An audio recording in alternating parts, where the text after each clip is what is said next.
Good morning. Good morning. Good Good morning, Professor Asada. morning.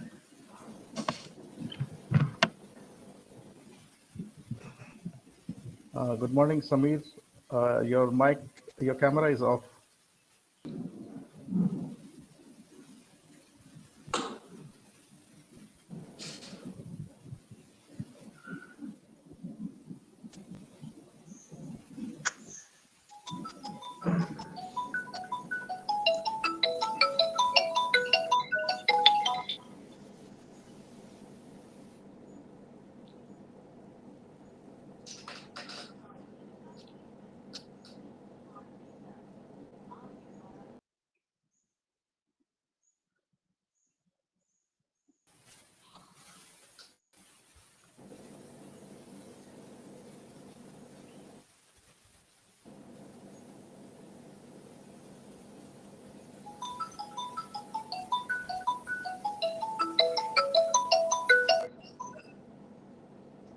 Ashish, it seems that somebody has blocked my microphone. I cannot open it from here. And the video also, now somebody has opened it, but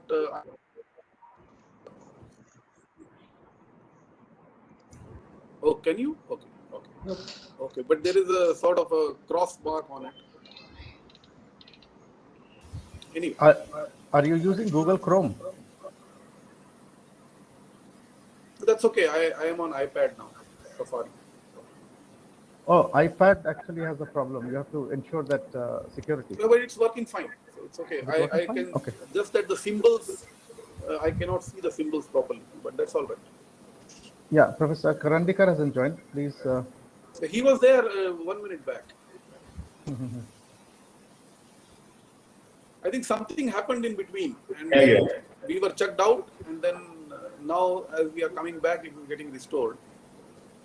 But my symbols, I can already see that they are like there is a cross mark on it. Dr. Chaudhary, good morning. I am Samir Khandekar. I think we have not met before. Good morning. Yeah. So I'm from the mechanical department, a colleague of Ashish. Yeah. I think Professor Karadikar was there. All of us were out. Actually, Yeah, suddenly we were all checked out, and then when we came back, I think there is some issue with the restoration.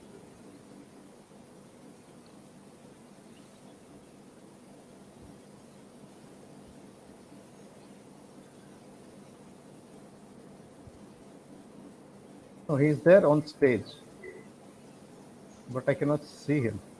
Probably his camera is off. Have logged in and would be around.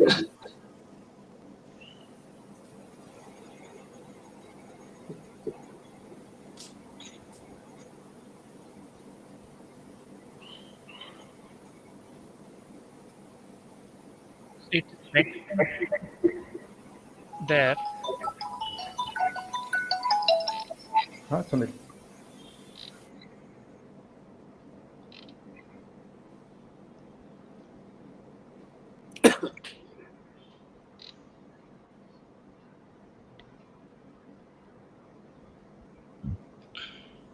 Rajiv, can you hear Yes, me? sir. Yes, sir. Yeah, Mr. Karandikar has to be admitted. Apparently. Yeah, I have made him attend. Okay, let me try again. Okay. I'll just make him regular attendee and again make him presenter. Okay. So, Professor Karandikar, can you please try turning on your mic and webcam? Or if you're not using Google Chrome, maybe that could be the issue. No. but he was there actually. Yes, sir. So that portal is presenter. Sorry, waiting area. Now in this, it should work ideally. No, he's being shown on stage, but he has to be admitted. Okay, let me try turning on his. It says I don't see his video. It says mute, unmute. Okay, we can put him out and then we can bring him in again, okay? Remove from stage. Yeah.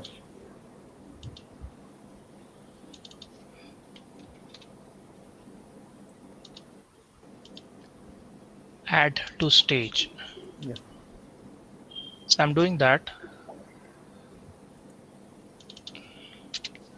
We see his name on attendees on stage. Yeah. So can you please call and check?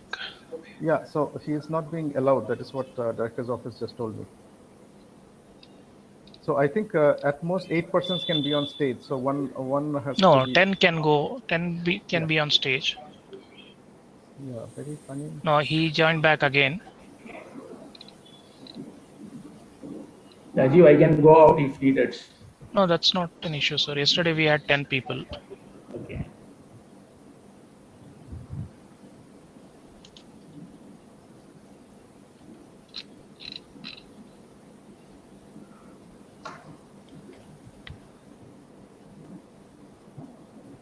I'll just ask the technical person to join, help.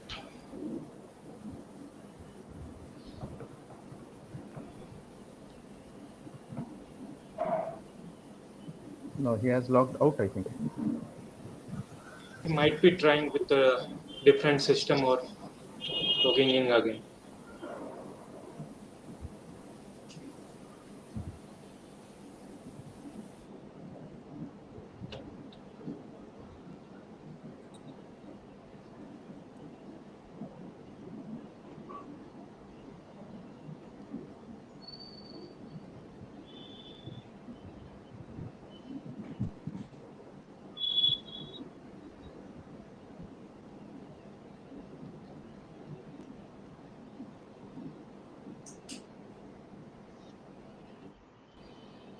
So I've just sent an SOS message.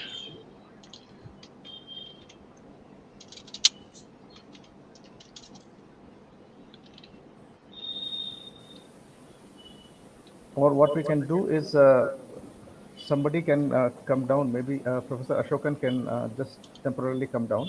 Okay, I'll just make him. Yeah. Yeah. Yeah. You can move me.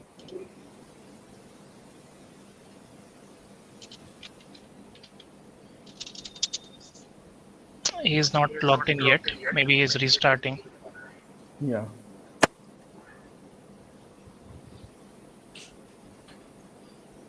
Oh, he's coming now. As attendee. Okay, I'll You just. can bring him on stage. Yes, I'm doing that.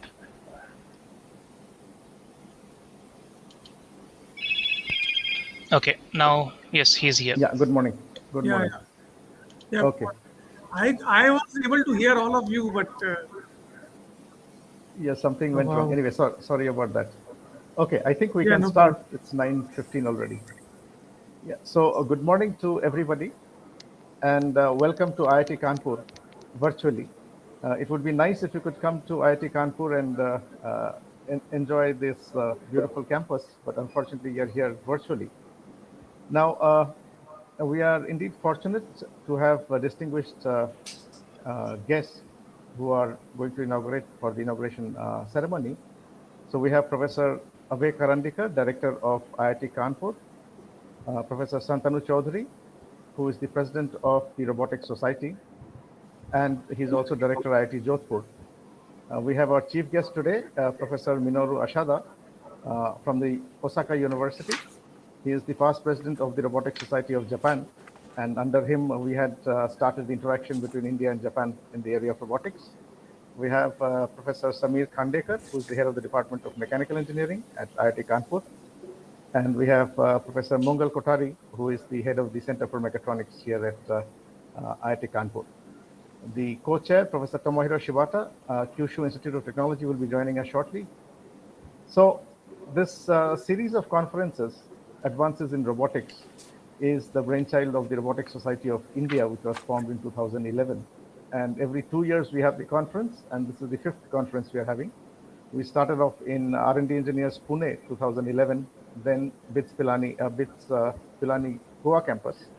Then it was IIT Delhi, then IIT Madras, and now IIT Kanpur. Yesterday we started off with the Indo-Japan workshop, where we had speakers from Japan and also speakers from India. And today we have the formal inauguration of the conference. Now, this has become one of the hallmark conferences for Indian robotics. This year, we had about 120 papers, of which we selected 36 for full paper presentation and 18 posters. So acceptance rate is about 45% to 50% each time. And the proceedings are published in ACM Digital Library. So we're already running a little late. So I would like to request Professor Santanu Chaudhary to first address the audience and tell us something about the Robotics Society and this conference. Professor Chaudhary. Good morning, Ashish. Professor Karandikar, Professor Asada, Mangal, and others present on the dais and present as delegate for this virtual conference. A very warm welcome to AIR 2021. In fact, it's now a flagship conference of robotics in the country. And in a sense, it's an Indian international conference. It's not just restricted within India and Indian participation, but it is global. Global participation, global speakers, papers all across the world, reviewers across the world, and in fact, our program committee has representation, global representations. So it has established that way a very unique character in India. In fact, as Ashish has stated, it started in Pune, then it went to Goa. From Goa to it was IIT Delhi to IIT Madras, and from IIT Madras to IIT Kanpur. So it has therefore also got a pan-Indian footprint. So Robotics Society of India is an active society. In fact, other than this flagship biennial conference, we have regular workshops across the country at different institutions. We also have student branches in different engineering colleges. And also we conduct programs, particularly for the students, so that they really can pick up robotics and become implementer of robots, developer of robots and robotic technologies. Today, with advances in AI, computer vision, robotics has entered a different phase of the career. And it has become at a centered place, not only for industrial applications, for social applications, for defense applications, and even for sustainability. The medical applications we all know, and COVID has actually put us in focus that how robotics can be of great help in managing infectious diseases. And this conference has also got very interesting papers, in fact, starting from locomotion and virtual reality to manipulative design, the entire range of robotic topics are covered in this conference. So I hope all of you would enjoy the conference, and it's first time on a virtual platform. It's a different experience altogether, but it will be nevertheless enriching as usual. Thank you. Thank you, Professor Santanu Chaudhary. Next, I'd request Professor Abhay Karandikar to kindly address the audience. Thank you, Ashish. Professor Asada, Professor Shantanu Chaudhary, my colleagues, Professor Samir Khandekar, Ashish Datta, and Mangal Kothari. On behalf of IIT Kanpur and also on behalf of Robotics Society, I would like to welcome you all to this conference. As Professor Shantanu Chaudhary mentioned that recent years have seen significant advances in the field of robotics. In fact, robotics is an interdisciplinary field which involves, mechanical engineering, computer science, electrical engineering, and more recently, in fact, even in the bioengineering as well. When we are seeing the advances in bio-inspired robots, we continue to sort of see the usages of robots in manufacturing and industry, but increasingly now robots are being used in the area of health sector and medical sciences as well. So I'm sure that this conference will provide a platform for sharing some of the advances in the field that have taken place. And all of you will benefit by interacting with each other. Due to the COVID-19 pandemic, we are not going to host this conference on the campus of IIT Kanpur, but I'm sure there will be an opportunity for all of you to meet in person on the campus. I look forward to productive and fruitful interactions amongst all of you. Thank you very much, and once again, welcome you to this 5th International Conference of the Robotics Society. Thank you. Thank you. Thank you, Professor Karandikar. Next, I'd like to request Professor Samir Khandekar, Head of the Department of Mechanical Engineering, to address the audience. Yeah, good morning, everybody. Good afternoon. It's a worldwide conference, so people are spread out, I believe, and Japan is already ahead of us. So good morning, Dr. Asada and Professor Karandikar, Professor Chowdhury, my colleagues, Ashish, Mangal, and the entire team who is behind this virtual platform. I see a beautiful website also which has been designed by another team. So I welcome you all on behalf of the mechanical department. I think we have at IIT Kanpur in the department, we had a long tradition of working in the broad area of and then also the supplementary areas around it. In fact, we have a very strong pedigree in kinematics of machines. In our department, we have very strong mathematicians and people who are doing analysis. We also have groups working on materials, vibrations, sensors. So it's a very vibrant department. It's not very big, not very small. We have about 42 faculty colleagues right now, and we are on the phase of expansion. So it's a pity that people could not come here. I mean, Pune, Goa, New Delhi, Madras, you enjoyed, and Kanpur will always go into the bracket virtual. But I do believe that in the coming society will reconsider, bringing all of you back to Kanpur, and we would be very happy to host you at the department. And I believe Ashish might have also thought of some virtual tour if it is possible. Of the campus. Right now, the campus is a little hot, but pretty green, and monsoons are on the anvil. So I can only, describe the beautiful, to virtually imagine it. But nevertheless, we do look forward to a vibrant conference. And on behalf of the Department of Mechanical Engineering, I welcome all the participants, all the students who are the future leaders of this art.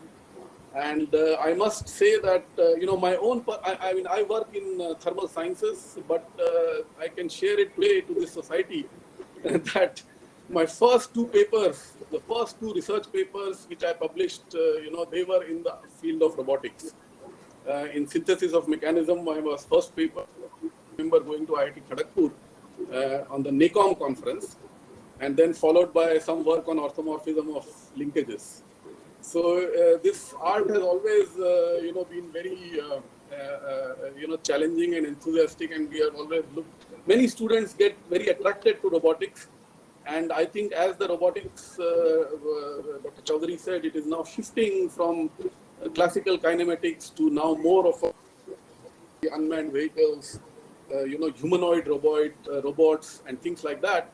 I am sure this particular conference, the Indian International Conference, so to say, will go a long way in establishing, benchmarks in this direction. I would finally conclude by saying that, as Dr. Karandikar said, robotics has so many facets. And now I think one more facet which is coming in is, ethical value system and, how we do a balance between robotics and our life. So I think I was going through the keynote lectures, and Professor Asada, Professor Fiorini, Professor Chung and Professor Menon will also touch upon this very important aspects. We are now touching the liminality, so to say, between robotics and humans. And I think this conference will go probably a long way in establishing some of the benchmarks. So I wish you all good luck and wish Ashish and all the team, Mangal, and the team behind, which we cannot see on the screen right now, but I'm sure they have worked very hard. Best of luck and have a very nice academic interaction in the conference. Thank you. I wish you all good luck. Thank you, Samir. Next, I would like to request Professor Mangal Kothari of the Head Center for Mechatronics, which is one of the organizing bodies also, to share his thoughts. Good morning and good afternoon to everyone. Professor Asada, Professor Chaudhary, Professor Karinder, and my colleagues, Professor Samir Khandeval and Professor Datta. So it's a pleasure to welcome all of you in the virtual conference behalf of Center of Mechatronics, which is organizing this event. So Professor Datta already mentioned the activities what happened in the Center of Mechatronics. So it would have been a great pleasure if we could have directly interacted, but just short description I would like to give the activities which is going on Center of Mechatronics. So we are working on the different platform, which is a build robots, legged robots that include both the biped, Professor Datta is leading, and quadruped. We are working on aerial robotics, so we have a different platform, fixed wing, multicopters, VTOLs, hybrid biplane type vehicles, and we are also working on underwater robotics. So traditionally, like we have a control system, low level controller, which control the motions, but now we have a path plannings that include robustness, uncertainty, and then we deal with the computer visions, perceptions, localizations. So everything's integrated, and we would have loved to show some demonstration of these vehicles. I believe some of things would have been shown yesterday, or during the workshop, we will show some demonstration. If anyone would like to see, please contact me or contact any of us in the organizing team. So we would be happy to show the demonstration. With this, I thanks all of participants for joining the event, and thanks everyone. Thank you, Mangal, for your kind words. Now, our chief guest, Professor Minoru Asada, was the past president of the Robotics Society of Japan, under whom the collaboration actually started between Robotics Society of Japan, Robotics Society of India. There is also an Asian Robotics Society, apart from IEEE RAS, Robotics and Automation Society. So we are all integrated in some way. So as Professor Asada, as chief guest, I would like you to share your thoughts. Okay, thank you everyone. So it's a great time to share the time with the RSJ people and TS people. And yesterday we have a very nice workshop. The both sides exchange the ideas and also the achievement, and also maybe the future plan, how to collaborate in future and so on. So anyhow, I suppose maybe this is the first step to the collaboration between RSJ and TLS, and also I would like to have some joint research group, and also some, especially the young generation, the students and the junior, researchers exchange, information, and also the travel to each other.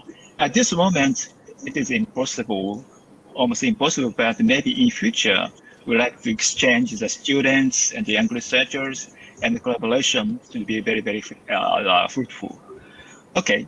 Anyhow, thank you everyone, organizers and also the participants. Thank you, Professor Asada. The first plenary talk is also by Professor Asada just after this. So if you have time, I would request that you can stay on. He works in the area of ethical robotics. That is something that is new even to me. So towards the end, it's my honor and duty to thank the organizers and the support. I'd like to thank Professor Karandikar for allowing IIT Kanpur to host the conference, other members of IIT Kanpur who are helping with the organization of the conference, Professor Santanu Chaudhary, President TRS, who has given his support for organizing the conference at IIT Kanpur and all help from TRS, Professor Asada from JRS side, the Robotics Society of Japan side, Mangal, Samir Khandekar, others, And yeah, so the program co-chair, Professor Tomohiro Shibata from Japan, he's just here, I think. And he has also helped from the Japanese side in terms of reviews and submitting papers. And the other members who have supported us, IEEE Robotics and Automation Society, UP section, TRS, RSJ, and the other volunteers who are working behind the scenes. Yeah, so with this, I'd like to end, but as Tomohiro is here, Tomohiro Shibata is the program co-chair. So Tom, would you like to say a few things? We are almost towards the end.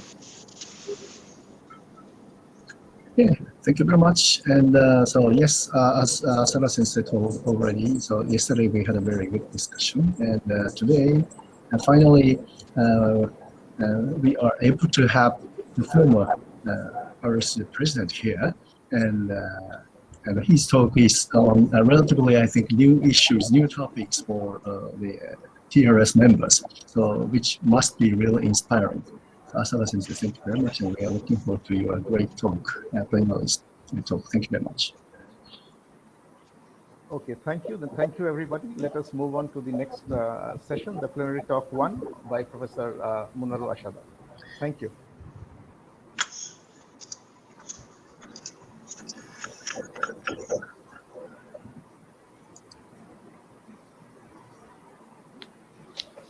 Good morning, and welcome to the first talk by Professor Minoru Asada. Professor Asada received his PhD in control engineering from Osaka University in 1982. And since 1997, he has been a professor of the Department of Adaptive Machine Systems at the Graduate School of Engineering, Osaka University. He was the president of the International RoboCup Federation 2002 to 2008 and was the research director of Asada Synergistic Intelligence Project. Since 2018, he has been the administrative director of Symbiotic Intelligence Systems Research Center at the Institute for Open and Interdisciplinary Research Initiatives, Osaka University. Today, he'll be talking to us about autonomy in humans and machines, robot sense of agency, self, pain, and ethics. With these words, Professor Asada, thank you very much for sparing your time to be part of our workshop yesterday and also part of the inauguration today. We look forward to your talk today. Thank you very much. Oh, thank you. Thank you for the introduction of myself. Okay. Thank you, everyone. Can you hear me? Yes. Okay. Okay. Thank you. Okay, so the title of my talk today is Autonomy in the Humans and Machines, the Robot Sense of Agency, Self-Pain, and Ethics. That's a big title, and I have a big mouth. So actually, the contents of my talk is not really reflect the current activity of the RSJ, but rather maybe some future issues, including the many issues. Okay, anyhow, let's start. So the self-introduction is that currently I have been in the Osaka University so long. Professor Sensei, I think there is there is one dialogue that is appearing. Another window is shown on the screen. Really? Oh, sorry. This Can one. you please move it around? Yes. Yeah, okay. Thank you. Okay, sorry, sir. Sorry for that. Okay, so I'm now from this April, I'm the Vice President of the International Professional University of Technology in Osaka. That's a new university from this April. And the number of students is 161 year. So therefore, very small university. But the aim of this university is, to encourage the young generation to be the professional, not simply the expert of the some discipline, but some professional working with the society or something. So therefore, I'm very excited to be the vice president of this university. Also, I have the position in the Osaka University still, in the part-time job. And also, as I was introduced, I'm a former president of the Robotics of Japan and the vice president of the Japanese Society of the Baby Science. So many people are wondering why you are related to baby. My answer is very simple one. So we like to make the robot much more intelligent. But what's the intelligence? That's a big issue. So the baby development is a good hint for us how to develop the robots. On the other hand, so in the baby science, there are many, many mysteries. Therefore, our approach, so engineering, the computer simulations, and the real-world experiment could contribute to the reveal the mystery of the baby science. And also, I'm one of the founders of RoboCup. Okay, let me continue that one. So the prologue one is the production of the Leonardo da Vinci Android. So the actual reason, as an Android, Professor Hiroshi Ishiguro, my colleague, is very famous for his Android. But before Leonardo da Vinci Android, the Professor Hiroshi Ishiguro's Android, all the time real person exists. But as you know, the Leonardo da Vinci is the person more than 500 years ago. Therefore, we do not have any data on him. So therefore, we conducted with the people in the Da Vinci Museum, Italy, the Milan, Italy, and we decided to design the very senior Leonardo da Vinci. The mechanism is the same as the Android, the Professor Hiroshi Ishiguro's one, and the pneumatic actuator to realize some very soft movement of the facial expressions. So you can see that the very, very sophisticated, facial expressions, and also some sort of the reality or something. So actually we have shown, we have showed this Android during the World Expo 2015, that's 6 years ago. And I explained how this Android is working.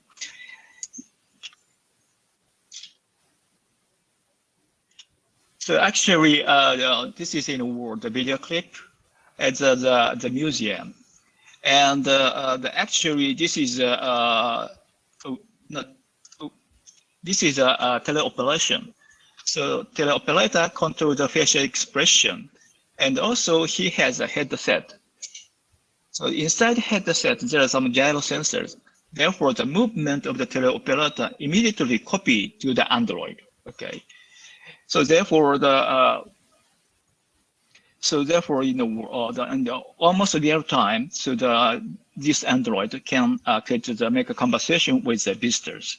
So the reason why I created this one is that not so the research purpose, but so encouragement of the younger generation. As you know, the Leonardo da Vinci is a pioneer of the interdisciplinary researchers, that the science, the technology, and art. I believe that robotics is consists of many, many different disciplines. So the Leonardo da Vinci is a pioneer. If he were alive now, he must be the robotics researchers. So another one is the prologue of the RoboCup. As I explained, I'm a founder of the RoboCup. So if I have time, I'd like to explain the RoboCup everything by using 2 hours or 3 hours. But today I have only 1 hour, the 50 minutes or something. So therefore, I just show the video clip here. So unfortunately, the last year we canceled the competition due to the COVID-19. And this year we held the virtually a week ago. Oh no, just a couple of days ago we closed the virtual competition. So anyhow, this shows the video clip of the middle-sized league final between the Chinese team and Dutch teams. The very, very sophisticated technologies are embedded. So everything is automatic.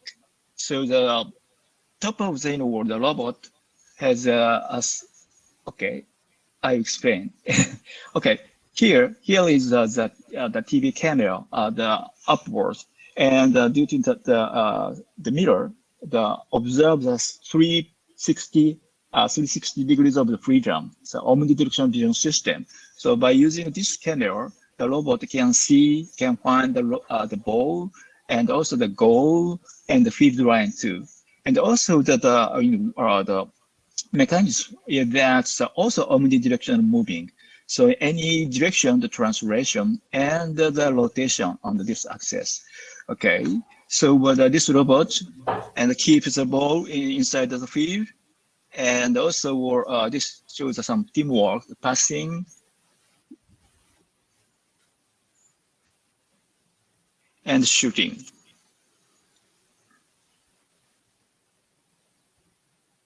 Okay, so that's the very, very exciting situations. So this is 2 years ago in the Sydney, and this is some typical aspect of the RoboCup. So everything is autonomous and very, very high technologies, and also some the relationship between the robots and also the team members. Okay. Okay, anyhow, so the outline of my talk today is like this one, the interactions, autonomy in humans and machines. That's some central topic of my talk today. And second one, the ideological background of the relation between the human beings and things. And number 3 is the self and agency, and the pain nervous system is introduced as a key component for the conscious mind, and empathy and nuisance and summary.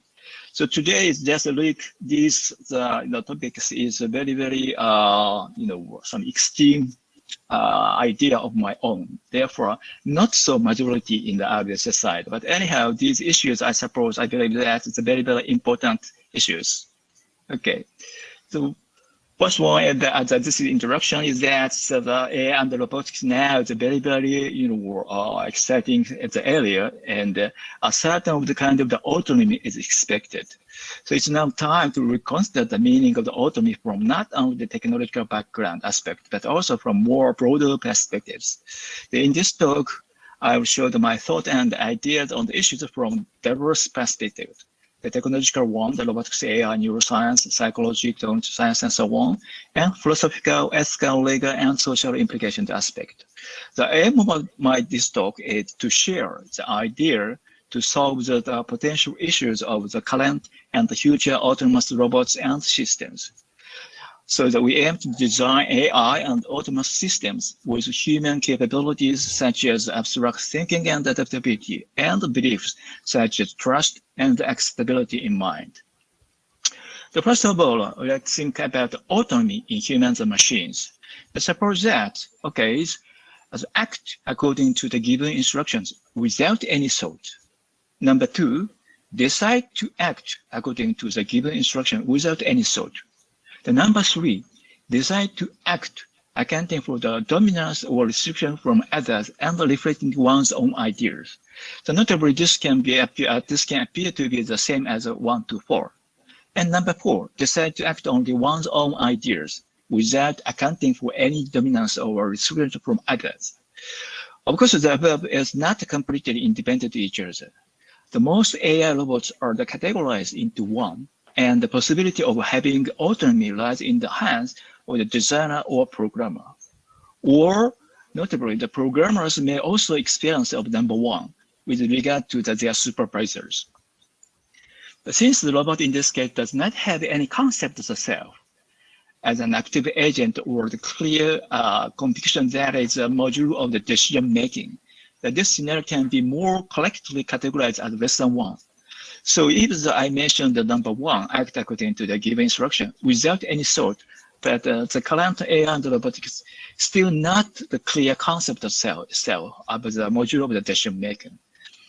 However, on the other hand, even for humans, free will is only the virtue, and it is clear from the neuroscience that our level of consciousness is constantly being adjusted by various internal processes, that it is difficult to insist that only human beings are purely autonomous, as proposed in the Kant's moral philosophy, which we discuss later. While artificial systems lack true autonomy, clearly the difference between them appears relative. In the early 1970s, Chilean biologists Maturana and Varela, they proposed some idea of autopoiesis, focusing on the self-creation, including regeneration and self-boundary decisions. If we apply this idea strictly, any artificial system cannot be autonomous, but is instead heteronomous one. However, the computer simulation of the self-creation developed by the Maturana and Varela is autopoietic system. This is a computer simulation, but while also showing the autopoietic nature. So there's a mixture of them. So it seems possible from the machine programs to exhibit the autopoicity. Furthermore, human beings also sometimes show the heteronomous behavior, while we should be the autopoietic. So the shifting from the sensory motor system of the individual to the social system level, the autopoietic nature in the strict biologic sense is awakened, and that is the meaning may be derived as a more essential or machine shared property. The Varela, especially, he has, he likes the idea of the Michel Foucault and the Merleau-Ponty's idea. He demonstrated the importance of the interaction and the communication and calls for autonomy nodes to be updated. So we need some new definition of the autonomy. The machine autonomy could be more authentic if the concept of the self, agency, empathy, and ethics are introduced into the design. So this is a working hypothesis of my talk from now on. So review the ideological background for the relationship between objects and humans. And the concept of the self is introduced and extended to a sense of the agency. And finally, self-consciousness. Hopefully, the working hypothesis is the pain nervous system is a key component for the conscious mind. And through the development of the mirror neuron system, empathetic behavior could be learned. And the possible emergence of the morality and ethical sensations through the empathy by pain inductions. And finally, new ethics for the symbiotic society is introduced.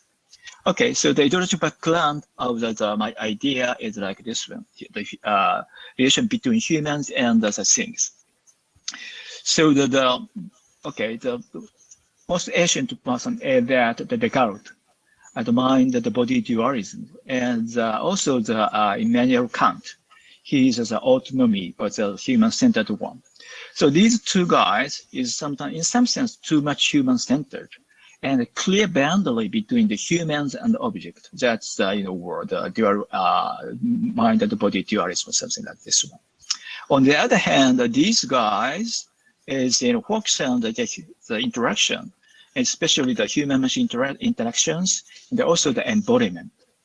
So this guy, the Italian philosopher, the Vico, he was an Italian political philosopher. He mentioned that, so in opposition to the Cartesian analysis and other type of the reductions, and was the first expression of the fundamental of the social science of the semiotics. Especially, he mentioned that the principle of the state that truth is verified through the creation or invention and not as a part of Descartes through the observations. So he denied the idea of this one, the Descartes dualisms. But the truth is that they verified through the creation or invention. That's our side. So we created a robot not only for the usage of some sort of function, but also just to reveal the mystery of the humans, the cognitions, and so on. Okay, and also these guys. Yes, I like to. Today I have not so much time, therefore I cannot explain everyone, but especially these two guys very important.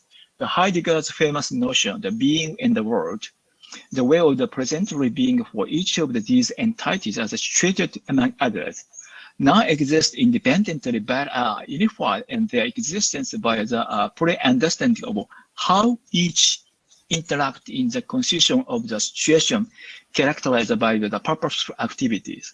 This shows that as some sort of the social interactions. As Merleau-Ponty is a king of the embodiment.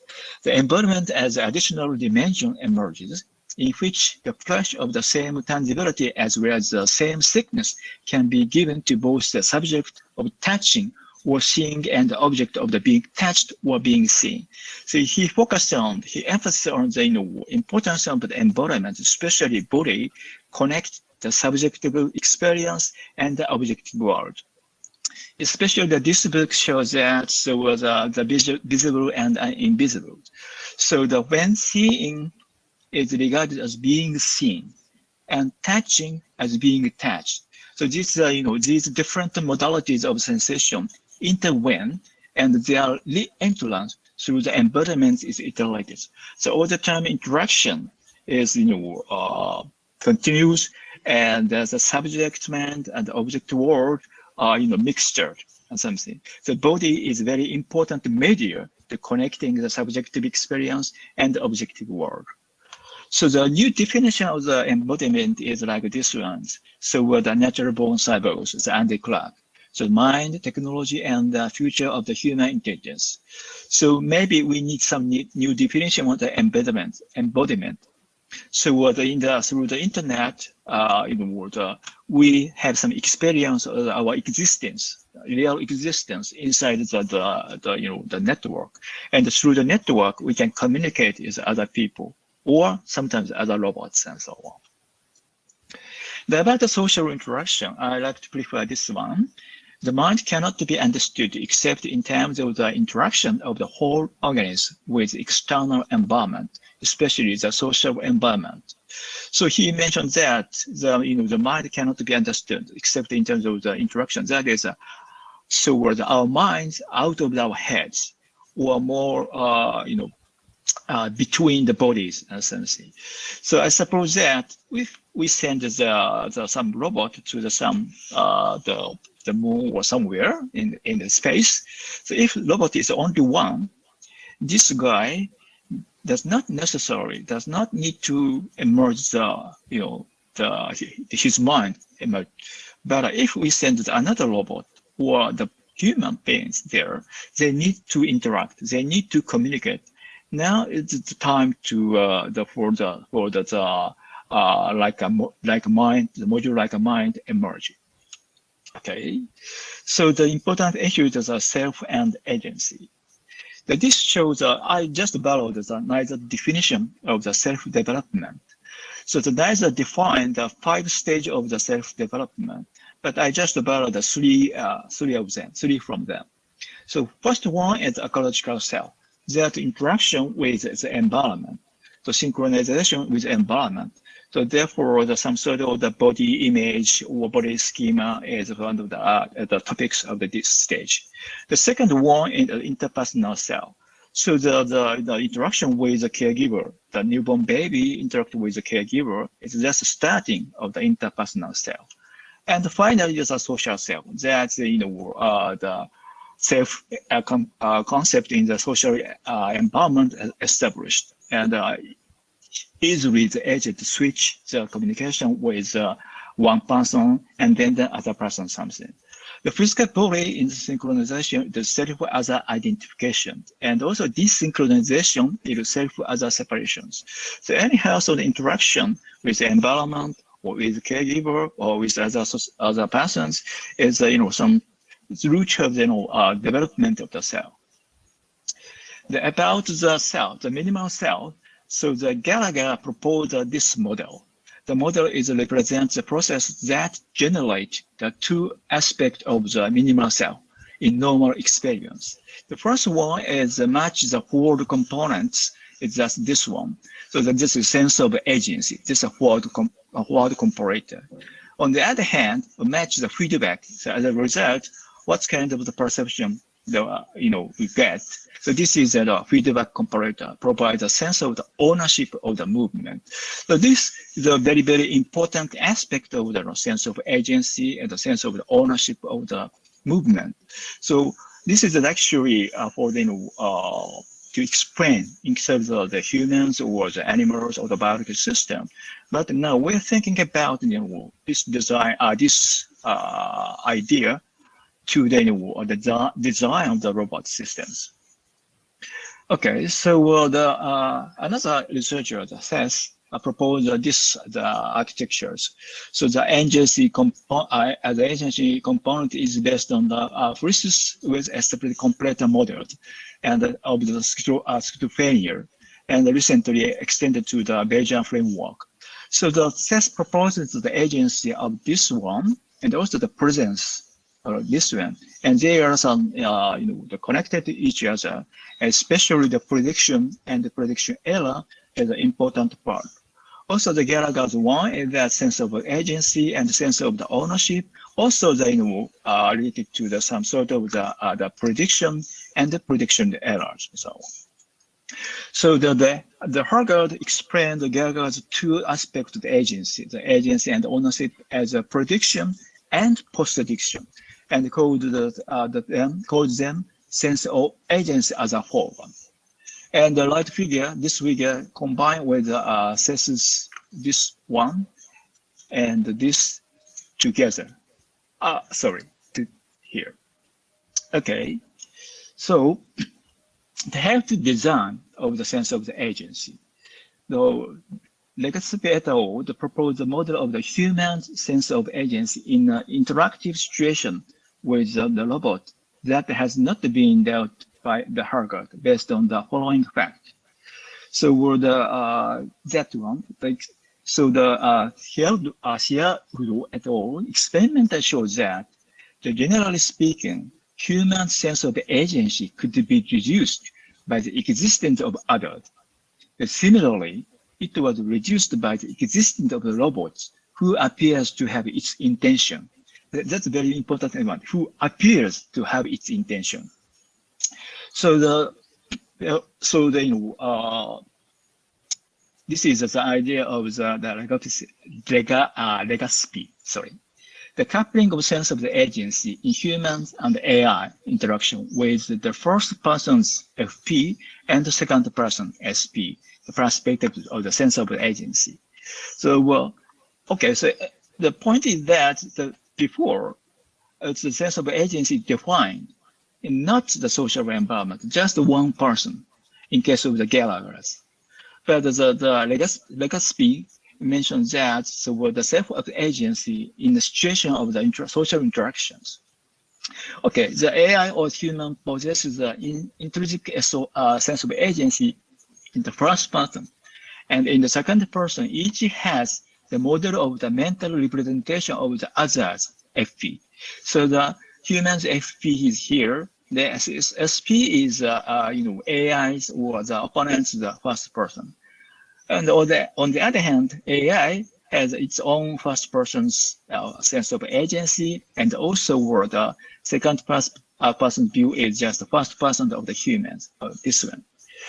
So there's some dilemma is happened. The dilemma is that AI simply demonstrating high sense of the agency may reduce the human's sense of agency because the human perceives the AI to be the controlling the humans. So in this case, the humans here and the AI is here. If the capability of the AI is very high, so the human's SP, that's the FP of the AI, is very high. Therefore, first person's sense of agency of human decrease, like this one.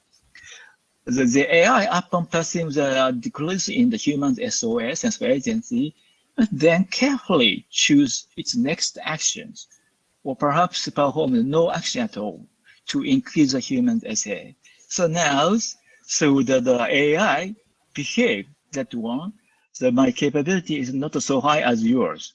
And then the SP, that is AI's capability is low. So now the human's capability is up, like this one. Sorry. The AI armed with understanding that both humans its own sense of the agency can then better respond to improve rather than erode the human SOA. So that it's a complicated, complex mind that AI system serve to the humans by behaving that the capability of the AI is lower than the humans, but it's very tricky. So AI knows everything. So this is a very, very tricky situation. But anyhow, the idea is that the sense of agency could be defined in the social interaction, and the AI may control its the sense of agency by controlling its behaviors. Okay. So also another guy proposed to define the calculation, the computation of the sense of the agency. The model of the sense of agency in the framework of the optimal Bayesian Q integration with mutually involved principles, namely reliability of the action and the outcome sensory signals, their consistency with the causation of the outcome by action, and the prior belief in the cautions, like this one. But anyhow, so as you can imagine, that this is composed by the prediction and post-prediction. That's the Gallagher's definitions. Actually, because of this definition of the sense of agency, the Gallagher's paper is 2000, but actually just one year before, we published a paper about the multi-agent reinforcement learning. So in this situation, in this study, we propose a state vector estimation, which enables a multi-agent reinforcement learning for the cooperation between the purser and the shooter from the viewpoint of sense of the agency. So the canonical variety analysis is applied to obtain the state vector in terms of the three kinds of targets: a passer, a shooter, a ball, and two goals observed by the shooter. Okay, so the passer tried to pass the ball to the shooter, and the shooter tried to pass the ball to the goal. So some sort of the cooperation between the two agents. So in case of the multi-agent reinforcement learning, it's very, very difficult to define the state space. So therefore, the state vector estimation is applied to define or to obtain the state space for the two agents to learn the passing behavior or the shooting behavior. So this shows the change of the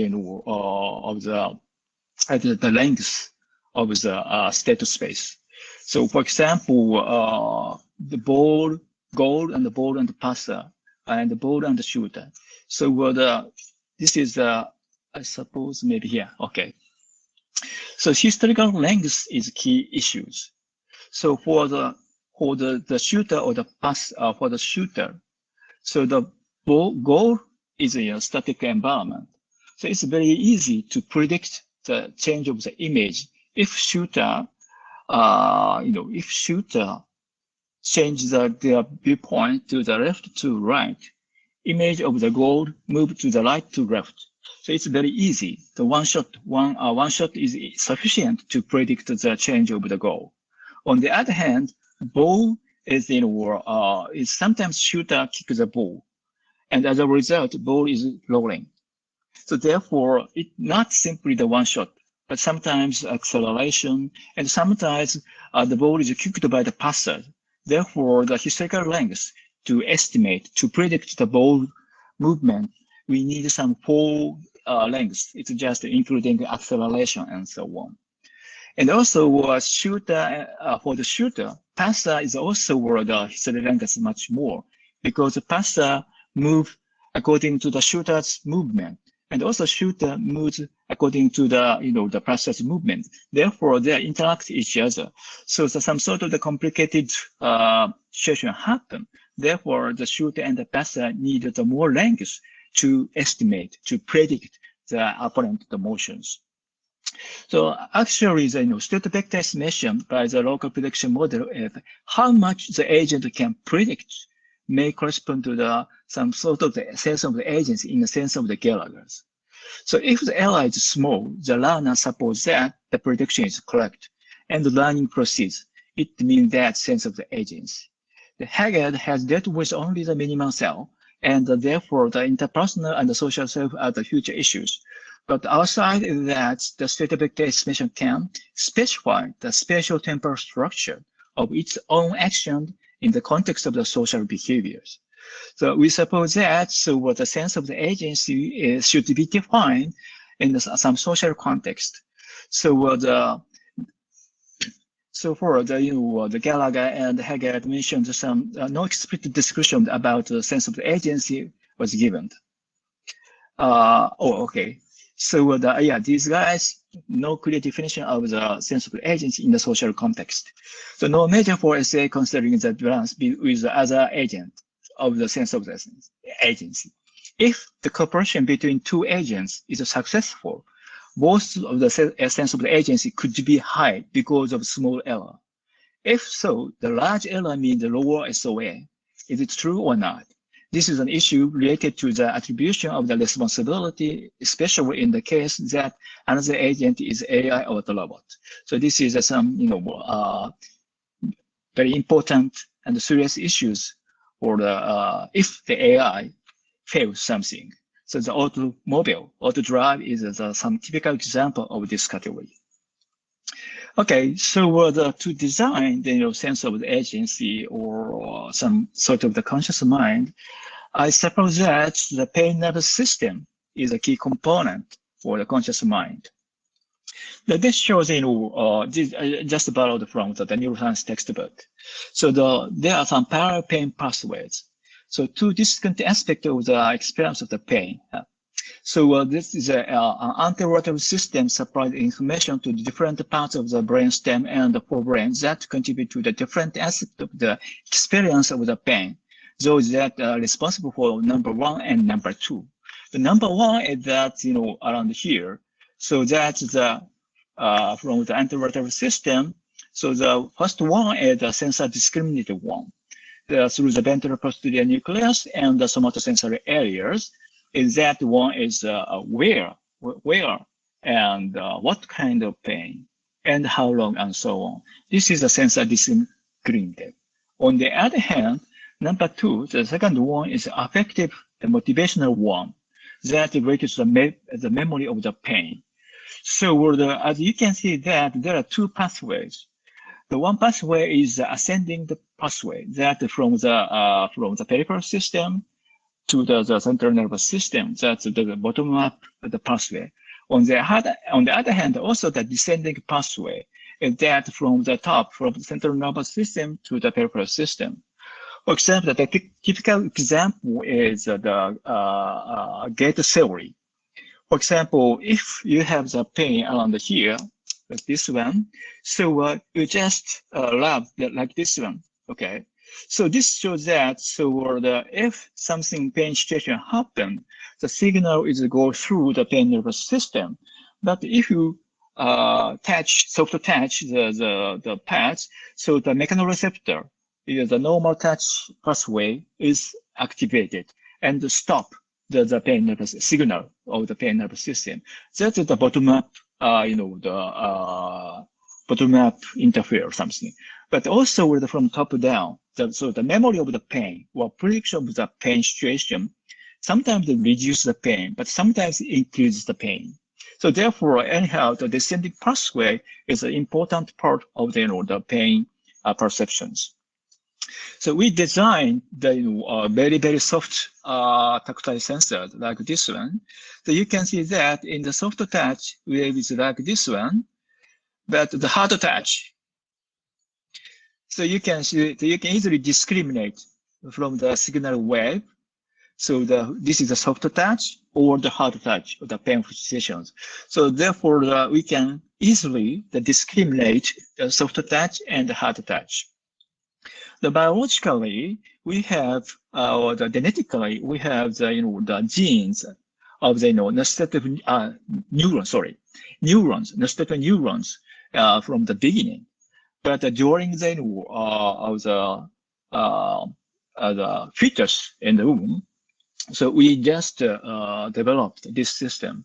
And some researchers found that some specific neural circuit necessary for the discrimination between touch and the nociception emerge from 35 to 37 weeks gestation in the human brain. Therefore, just before the birth, so the newborn baby or the fetus obtain some perception or discriminate the soft touch and the perception, soft touch and the pain perceptions. So this shows some architecture of some very, very conceptual architecture of the pain nervous system, the early stage of the pain experience. So the touch and the pain by its own and through the vision. So the robot may have some experience of the painful situations and memorize it. And the hippocampus and episodic memory of the painful situation of the cell. That's memory. And also the motor area, the pain relief behavior, just avoiding our loving behavior, avoiding all the loving situation. And these through these nervous system, the pathways. Okay. So the pain is the big issues. So some researchers, Ben Seymour, he proposed that a pressure signal. He proposed that pain is some pressure signal for the reinforcement learning and the control. The core function of the pain is a motivational one to direct both short and long-term behavior away from harm. A reinforcement learning model, pain as a precise and objectifiable control signal. So he proposed the hierarchical structure of the very peripheral and the bottom of the perception, the signal, and also the top area that's some sort of memory and some trauma and so on and so on. Okay, so now we switch to based on the pain nervous system. Of course, I just mentioned some very preliminary idea of the pain nervous system, but we have not designed, we have not implemented yet. So next one, the empathy and the new ethics. So the millennium system is, as you may know, originally found in the monkey's premotor cortex and discharge both when executing the action and also when observing the same action performed by the other individuals. So this is a very important modules for the humans and the animals to understand the other's action and the intention based on the self-motor representations. So today I'd like to introduce our study about the development of the millennium system by using the predictive learning for the predictive learning. The predictive learning is to integrate the sensory motor signals enable the robot to recall own motor experience while observing others' action as well as to produce the actions. So now the robot is here, and the task is the reaching the ball to the left, center, and right. And this guy has a vision module and tactile sensation, touching the ball or not, and the motor command. This is some sequence of the joint angles. And we use some deep autoencoder like this one. And then, okay, okay. And then the predictor using the deep autoencoder action production is run to reconstruct the visual void, tactile U, and motor signals M. The action observation predicts void using the imaginary U and M as well as the actual void. So more accurate prediction of the buoy. So in the running phase, so the autoencoder is memorize some vision, the tactile, the motor together. Then after the learning and the execution process, only the vision observed. This is the prediction of the image of this one. And by using the vision, observing the other's motion, the motion and vision and tactile and the motor signals is evoked, memorized, evoked, and then imaginary, the agent can imagine what kind of behavior the agent should do or something. So this shows some predictive coding and based on the millennium system. So the agent can predict or can understand the other's movement. So not only the action, but also the sensation and the perception, the touching side. So some researchers found that the secondary but not the primary sensory motor cortex is activated both when the participant were touched and when they observe someone or something else getting touched by object. So the millennium system, we usually suppose that only the movement, but also were not only the movement actions, but also the perception. So we apply this idea to the perception of the pain. So through the millennium system, I suppose that the robot, the artificial agent, can perceive the pain in others. That's some beginning of the morality. And also the memory of the pain is a big issue. So someone says that transition from acute to chronic pain and render the pain more emotional one. So the acute pain is just the physical one, the physical interaction, physical pain. But the combat translation from acute to the chronic pain is more emotional one, not the physical one, but the mental ones. And also the chronic pain is a type of the state of memory. So the pain itself is some, the beginning of the memory system. So that's still the big issues. Then I just extended the inward, the conceptual architecture of the pain nervous system to share the pain experience.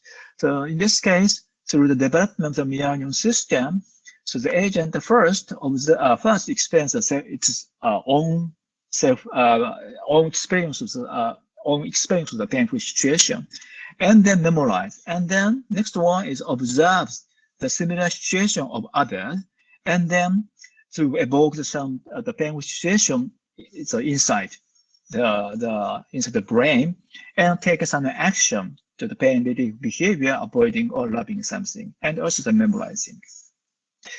Actually, the empathy has a very a long history of the evolution process. So the Franz de Waal mentions that some evolution of the empathy. So we mean that, so as a non-human primate or as animals, we share or some sort of the emotional contagion first, and sympathic concern consolidation, and finally the empathy, in part with some imitations, such as motor mimicry, according shared goals, and through imitation emulations. But I focus on this axis. So through the evolution of the empathy, increase the self as a distinctions. So I utilize this one to do some conceptual model of the empathy development, starting the mirror neuron system and the self-awareness and passive taking, theory mind, the mentalizing, and so on. So this shows a very conceptual image of the internal state. This shows us internal state of the self, the robot or the agent, and somehow something different but very close to the own situation, own state is coupled. In this case, some emotional contagion happen. And through the self-awareness, so this representation is separated like this one, this emotional empathy. So the self has its own self, the internal state. And also this indicates the estimate of or inference of the other states, just inference, not a real one, of course. And through the passive taking, or cerebral mind, the mentalizing, the cognitive empathy. So clearly, separated. And through the emotional regulation, some of the sympathy and the compassion happen. So at the beginning, it's the same.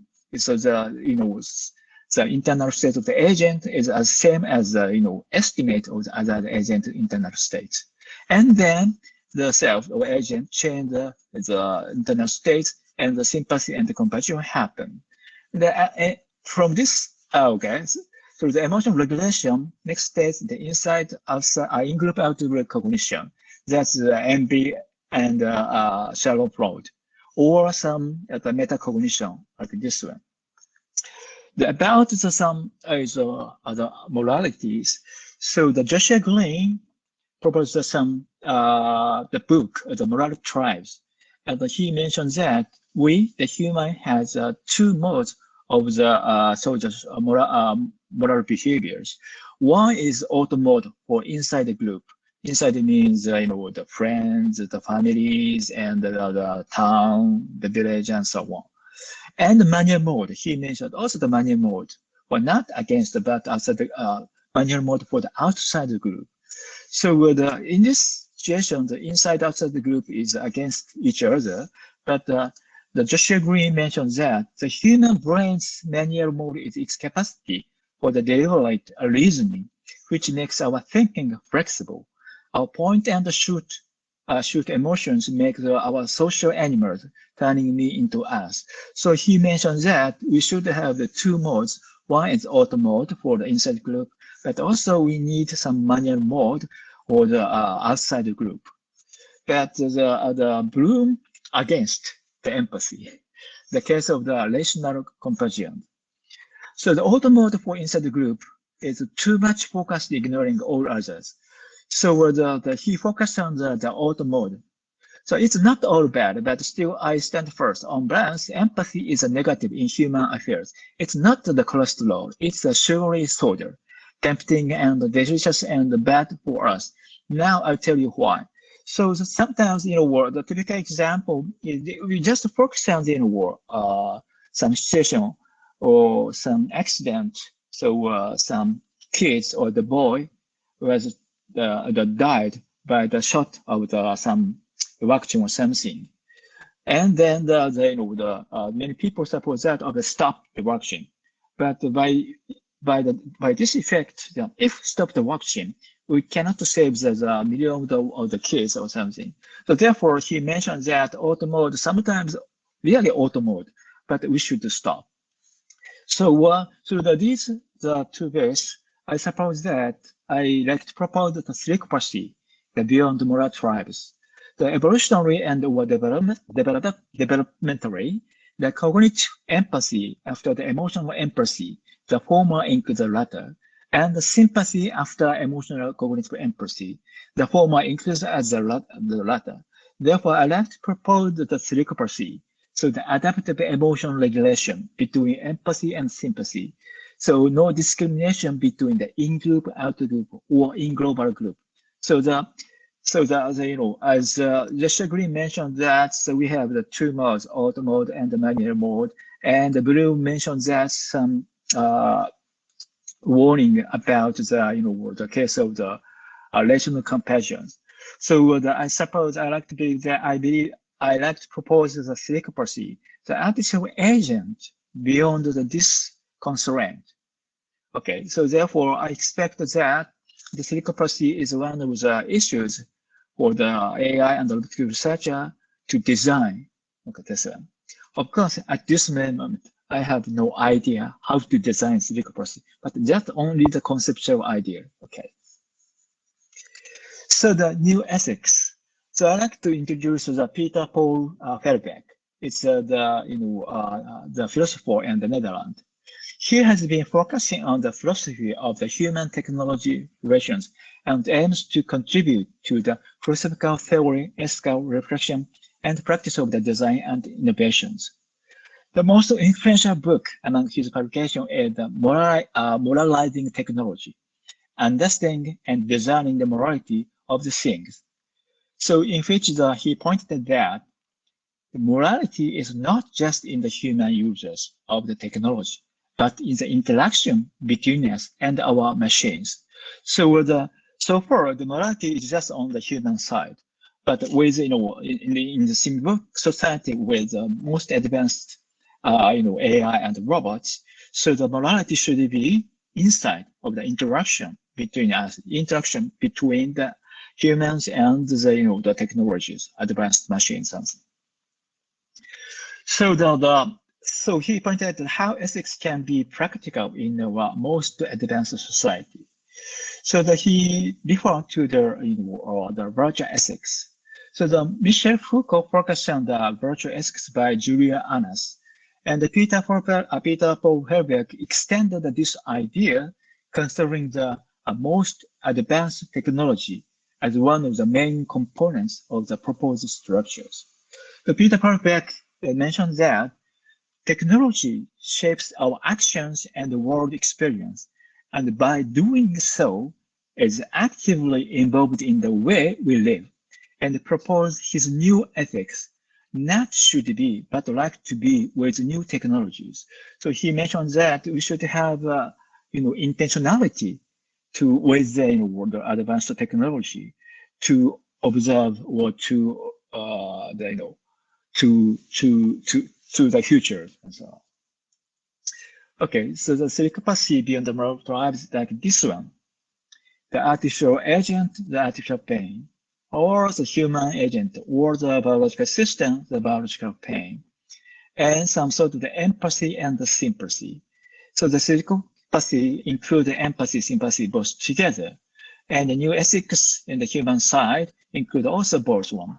And as a result, we may have some universal model agents, the humans and also the artificial agent too. Okay, so this is a summary and the future issues. The difference of autonomy between humans and machines appears a relative one. But machine autonomy could be more authentic if the concept of self, agency, empathy, and ethics are introduced into the design. The principle states that truth is verified through the creation or invention and not as a per Descartes through the observation. That's a because statement. So creation is one of the way to solve the issues. The robot self and its agency should be based on the humans one. But therefore, we need to know how the humans or how the biological system design itself and the agency, the concept of self and agency. The pain nervous system is a key component for the conscious mind. The robot can discriminate between the touch and pain, and memory of pain is still a big mystery. The constructive approaches are necessary to review and to realize in robots. But based on the mirroring system development, robots may feel pain in others, the beginning of the empathy. The proto-morality after showing pain experience may emerge. And the generalization and expansion of the pro-morality should be done through the meta-learning in the different social context. And new ethics is needed for the symbiotic society with AI robots who may have the psychopathy, a big potential towards a universal agent. So today's talk is not only myself, but also special thanks to the Professor Yuki Nagai, Lecturer Hisashi Ishihara, Assistant Professor Takumi Kawasetsu, and Lecturer Takahori, and all other lab members. And thank you for your attention. Thank you, Professor Asada, for your very inspiring talk. Now, if there are questions for Professor Asada, please type in the Q&A section, the question answer section, okay, so that we can read and we can answer the questions. Now, Professor Asada, thank you very much for your very, very interesting talk. You gave us the history, and you also told us where we are. Now, I have a few questions for you. Yes. The first is that it's very interesting that you spoke about baby science. Oh, yeah. That we are learning from babies and trying to model baby behavior by using computer programs. Right? Yes. That is one.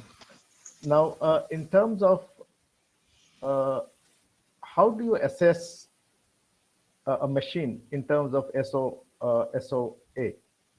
SOA, yes. So if a machine has SOA, how, or it does not have, how would you assess that? It's to me, it's something like the Turing test. If a machine is intelligent or it is not intelligent, how do you know? Okay, thank you. Thank you for a very, very important and serious questions. I'd like to answer the second question first. So the ethics is a big issues. And I expect that some sort of the morality, some proto-morality inside the robots. And then this proto-morality develop to some sort of the module of some sort of the, how do you say, some ethical code like this one.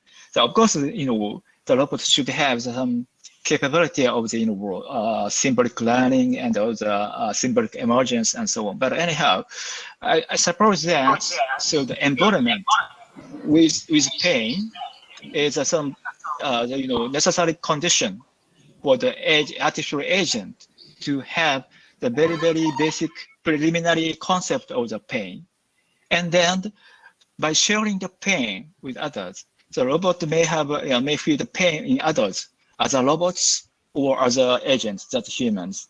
And then gradually happens some sort of the idea of the morality and ethics. Of course, this is in a story. And the science fiction or Japanese cartoon often refer this story. So the robot may feel the pain in others and so on. So my idea is, from the beginning, okay, genetically, we embedded the biological system. We have some neurons of the nociception, and this nociception developed to the pain nervous system from the beginning. After the birth, we have already have the pain nervous system. Therefore, one of the idea is that from the beginning, the baby robots may have the pain nervous system from the beginning, and then to learn what's the pain, what's some painful situations. So, of course, about the pain, many people are against. Robots should not have the feeling of pain because, they should work, but if they have a pain, they cannot work, they do not work or something. But my idea is some very, very, how to say, thought experiment. How the AI system or the artificial system may have the feeling of the pain or not, or by using feeling the pain or sharing the pain, some beginning of some morality or something. Of course, this is just story.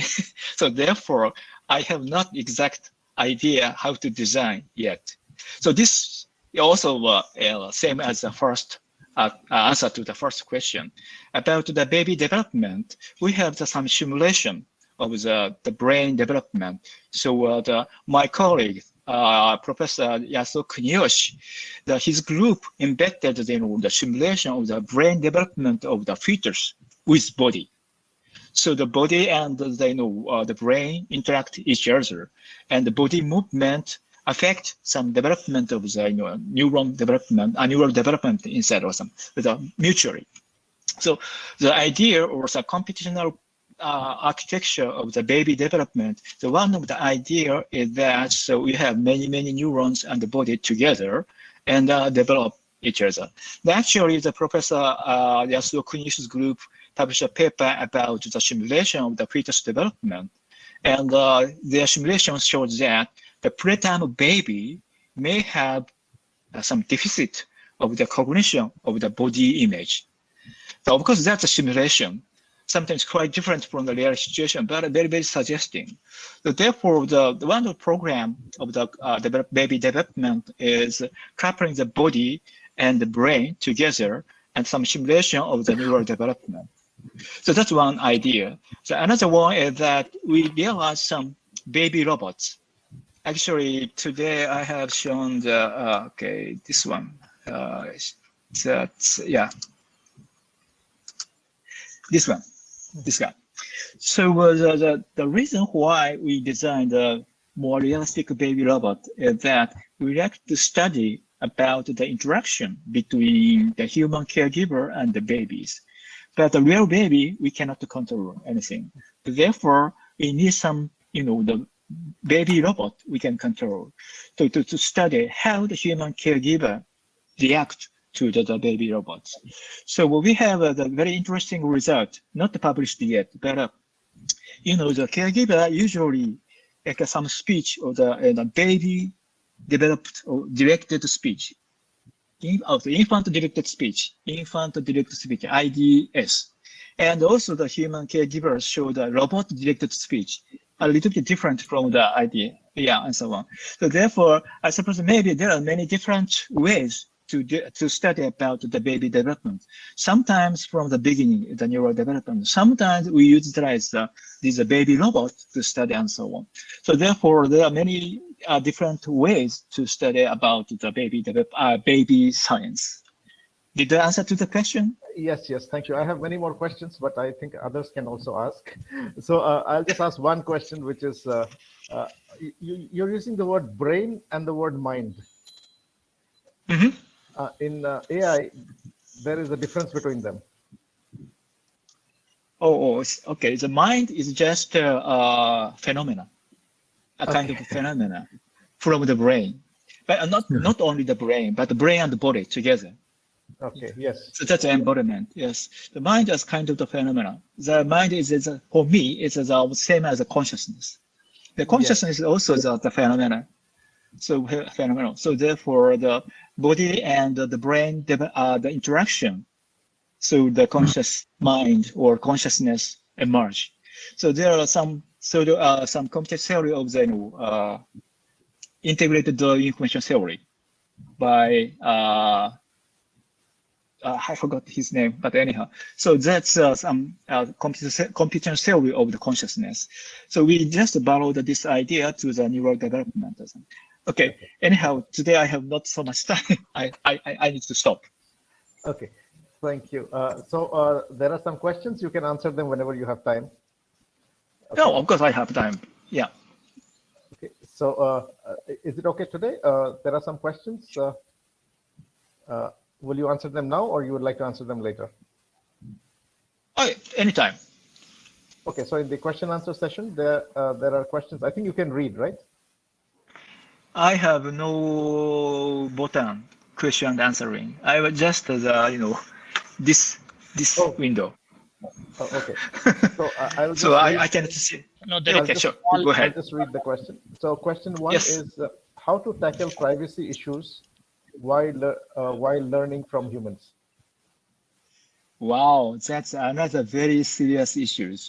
So actually, I have another research group is a legal system. So how to treat the AI, the privacy issues in the legal system, and they argue that for us, for the robotics designers, we just put to prevent information going out. So that's our side. So that's technologically, but at the same time, we need some sort of the constraint from the legal systems, both together. So therefore, the privacy issue is very, very essential issues. And also, that's a big argument about how to treat the privacy in Central Japan. And also we have some international research, joint research with England, UK. So they have their own policy about the privacy. The Japanese side, also we have our own issue of the privacy, the policy. And both not exactly the same. The difference happened. Therefore, it's very, very delicate issues, how to design, how to treat some privacies. But anyhow, we should have some technical method to prevent the privacy issues going out. And also at the same time, some legal system we need to prevent such kind of situations. Did I answer the question? I'm not sure. Yes. That's what I can answer at this moment. Okay, that is another interesting question. The idea of pain in robots is very interesting, but won't pain prevent robot operations in tough situations? So say again. Sorry, say again. The idea of pain in robots is very interesting. Okay. But won't pain prevent robot operations in tough situations?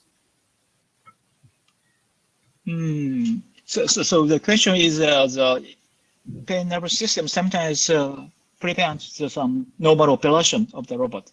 Yes. Is that true? Yes. Okay.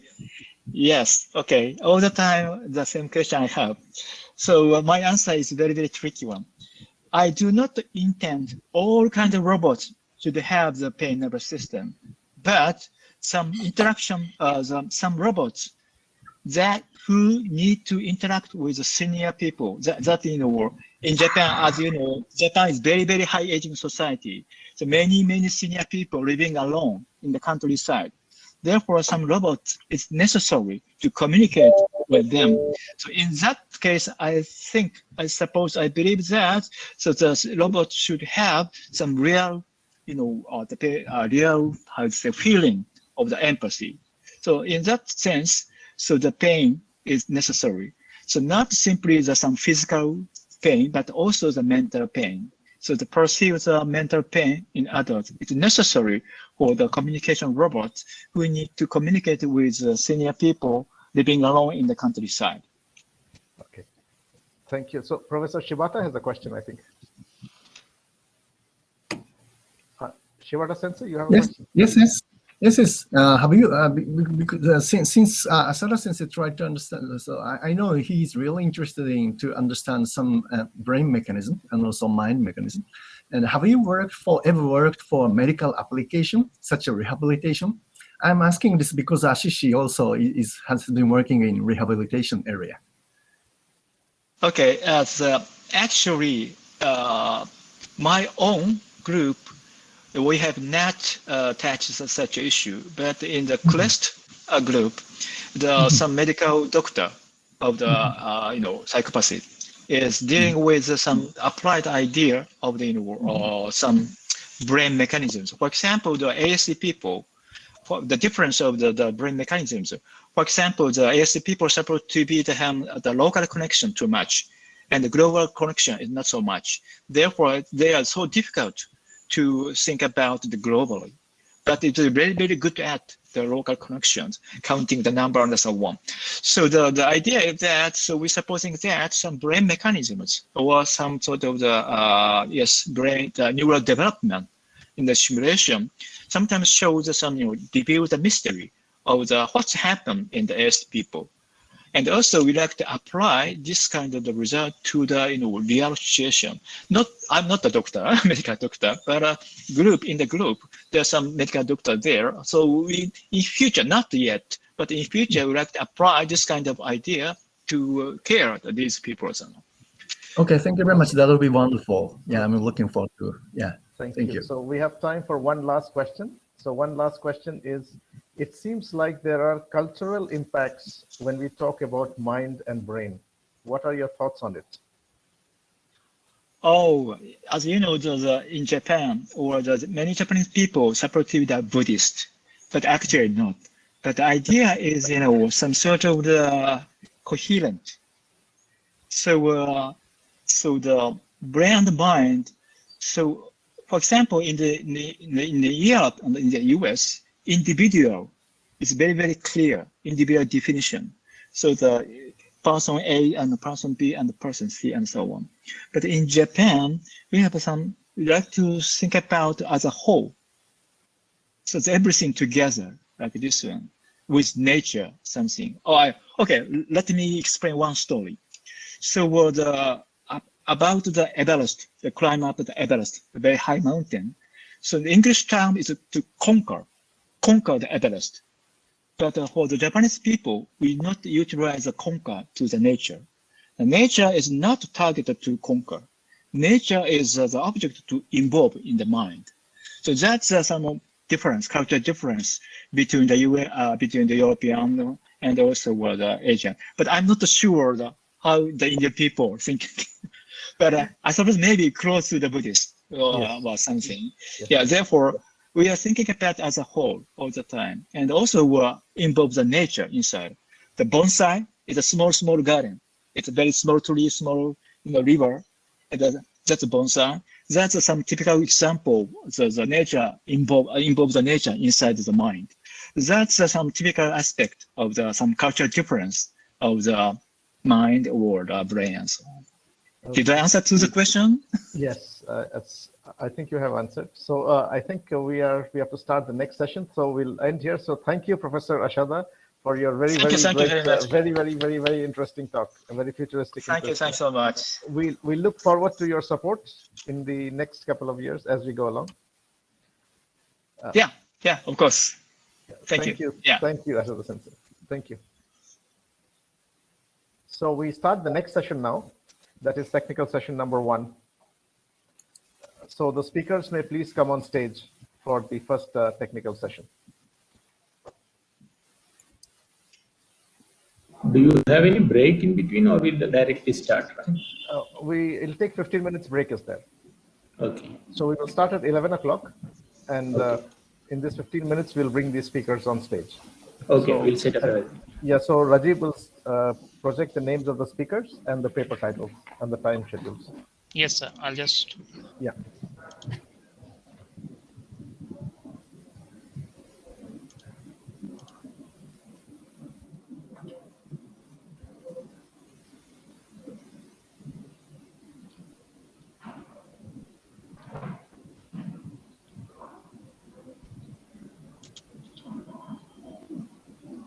Okay, so should I go to the full screen? Yeah, you can, and then you can refresh the stage also. 1 second. Okay, so these are the paper, and I'll just try to add the participants. Yeah. So Ranjan Dasgupta, Aishwarya Rao, Prayak Sharma, Shubhi Katiyar, Sarfaraz, I couldn't see him online. If Sarfaraz Ahmad or anyone from paper ID 83 is there, kindly raise your hand. Even in the full paper, it mentioned as one author. Okay, what was the name? Paper ID 83, Sarfaraz Ahmad. Okay.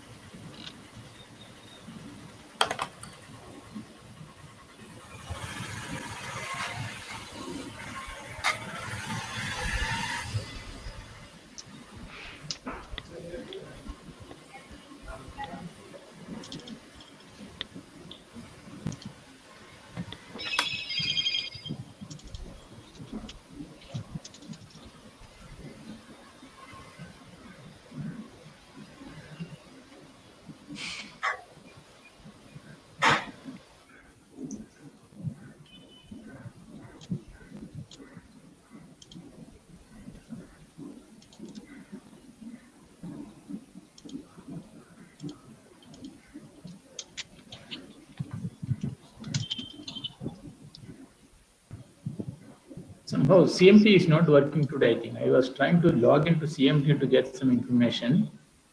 Somehow I'm not able to go.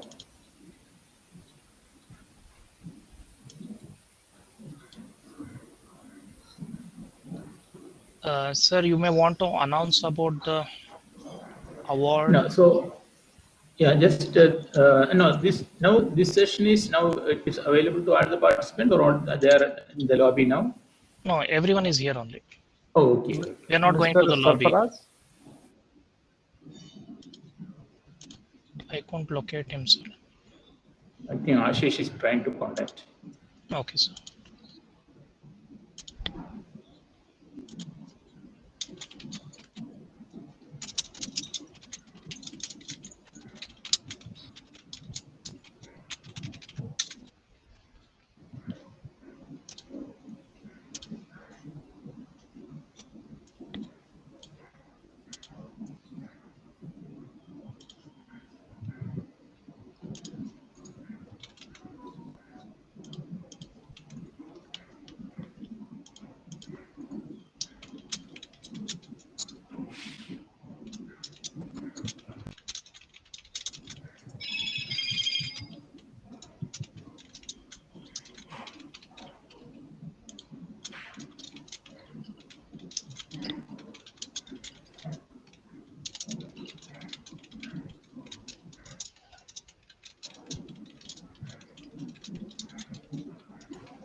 Yeah, he's coming. He was thinking he'll come only at 12:20.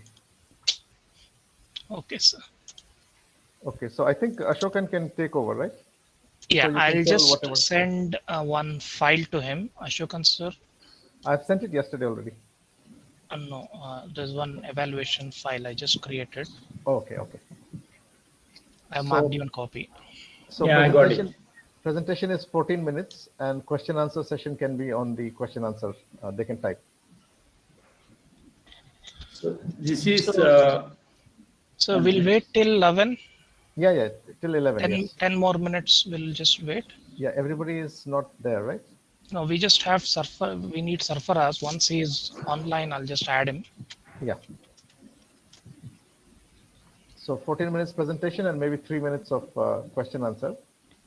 So we can announce that in the beginning. Raju, the file which you sent include all the details, no?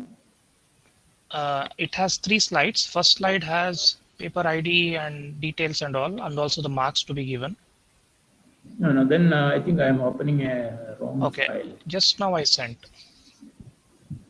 Slides projection.ppt, you know? No. That is another. Just now. Oh, okay. So this old one. It could have been session chair.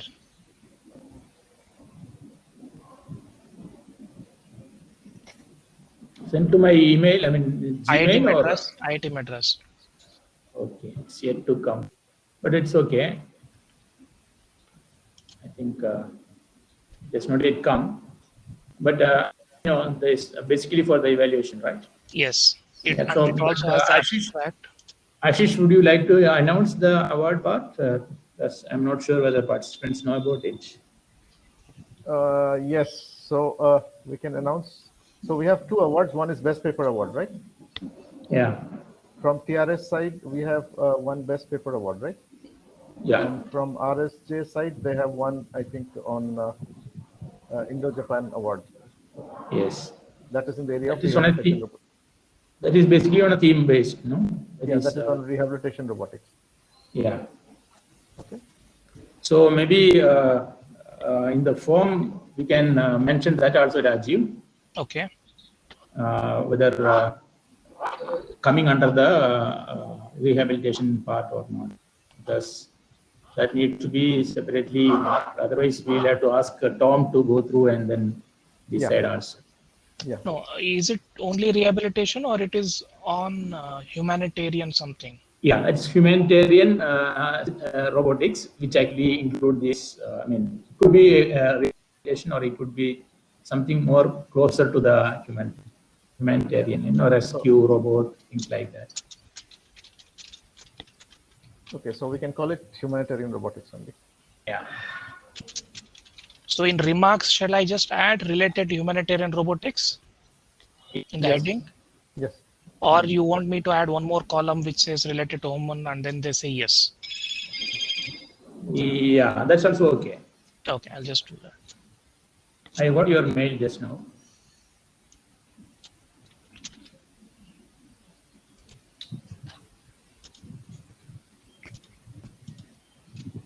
Yeah, I got the mail. Okay, sir. So in this case, I will just add that. I'll add one more column. Yeah, related to humanitarian robotics. Yeah, question mark.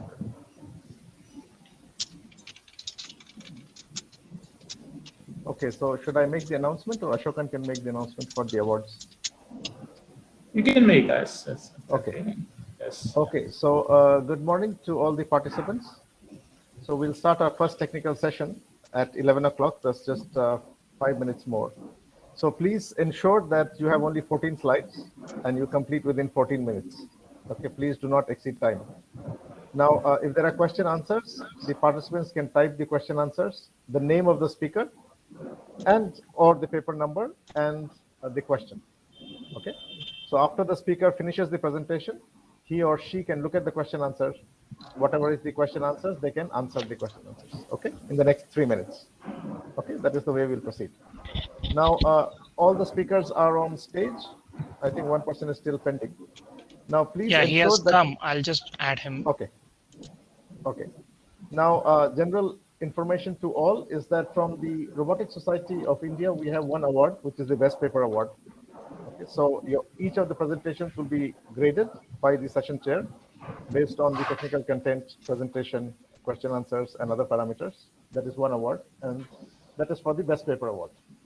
Now, there is another award, which is by RSJ, Robotics Society of Japan, which is on humanitarian robotics, best paper in the area of humanitarian robotics. Okay, so if you're in that category, you'll be graded also. Okay, so there are two awards for this conference. One is Best Paper Award, and the other is the Humanitarian Robotics Paper Award. Each session has a session chair. This session chair for technical session 1 is Professor Ashokan T. He is the head of engineering design department at IIT Madras. Okay. So, Professor Ashokan, it's up to you. It's over to you. Yeah. Good morning. Thank you very much. Thanks to all the participants who are attending the conference. I hope you are enjoying the conference. As mentioned by Ashish, this is one of the flagship conference of the Robotics Society. And this is the 5th edition of the conference. And during the last 10 years, AIR has established an important conference in India and abroad for robotics, or exclusively for robotics. Many conferences which actually have robotics as one session. We have full conference robotics in India, which is having a lot of traction also. So if you are presenting a paper in this conference, that means you are doing a good job in robotics, and work is worth presenting to an international community. So first of all, congratulations to all those authors who are presenting in this conference as a full paper or a poster. You are doing good, and you need to continue the work, and then make sure that your passion for robotics continues, and you contribute to the robotics field. So we'll be starting the session in another 4 minutes. So I will wait till 11 o'clock. But maybe I can. Sir, can yeah. you just check the speakers if they can share very quickly? Yeah. So maybe we can actually just have a check of everyone. For Mr. Ranjan Dasgupta, can you just try to share your slide and see whether you are able to share it? Yeah. Good morning, all of you. So, am I audible to all of you? Yeah, volume is slightly low. Maybe you need to speak a bit louder. Okay. Is it okay right now? Okay. So I'm trying to share my screen. And you would like to see your video also instead of the audio. I mean the photo. Okay. Can you switch on the video? Yeah, I have activated the video. Okay. Yeah. So can you try to share your slide? Yes, Professor.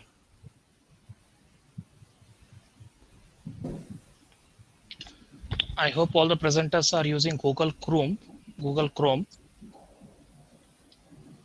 If not, then you may have to log out quickly and again come back. Yeah, let me stop sharing. You can see yours. Okay, so Ranjan Dasgupta, yes, we are able to see the slides. Yeah, I'm going to presentation mode. Yeah, that's okay. It looks good. Yeah.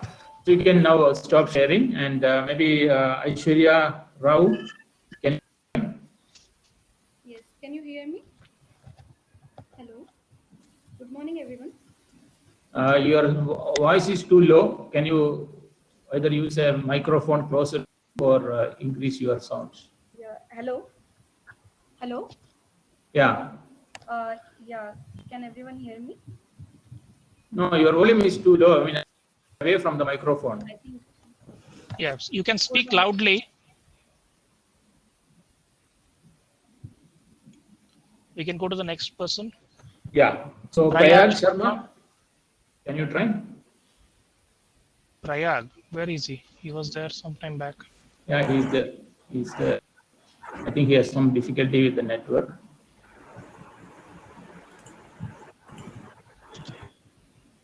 Prayag, are you there?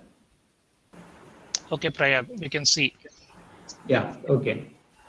Fine. Shubhi Katia. Hello. Very good morning, sir. Yeah. Can you share your slide? Yeah, sure, sir.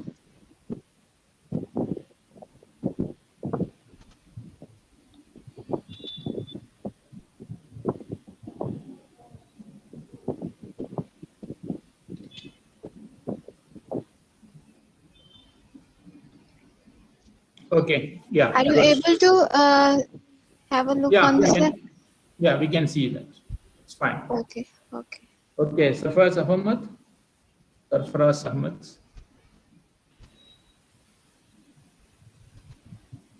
You please unmute, Sarfaraz. Yes, sir. Yeah. Please share the screen. Okay. Good morning, everyone. Yeah, we can hear you. Okay, sir. I'm sharing my screen. Okay, sir. I'm trying. Sir, is it audible now? Hello. Actually, just 1 minute. Yeah, we can hear you, but not. You have to speak louder. Okay.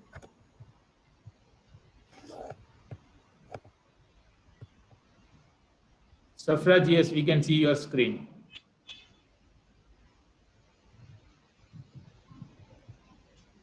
Okay, good. Okay, maybe Aishwarya, can you try? Okay, sir.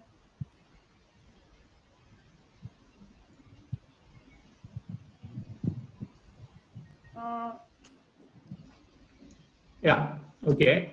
But your volume, okay, can you speak? Hello? Yeah, slightly low volume, so you need to speak louder, okay, when you are presenting. Okay.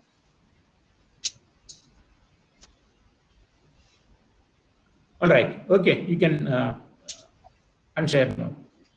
We'll go to the presentation. Okay, we'll start the session. So once again, welcome to all the participants who are attending the 5th edition of Advances in Robotics 2021. So this is the first technical session. I hope you enjoyed the inaugural talk by Professor Asada. So this session, technical session 1, is on kinematics, dynamics, control, and simulation of robotic systems. So we have 6 papers in this session. The session participants or the presenters are Ranjan Das Gupta, Aishwarya Rao, Prayag Sharma, Subir Katiyar, Sarfraz Ahmed, and Kumar. So are the 6. So one is who is missing in the photo here currently?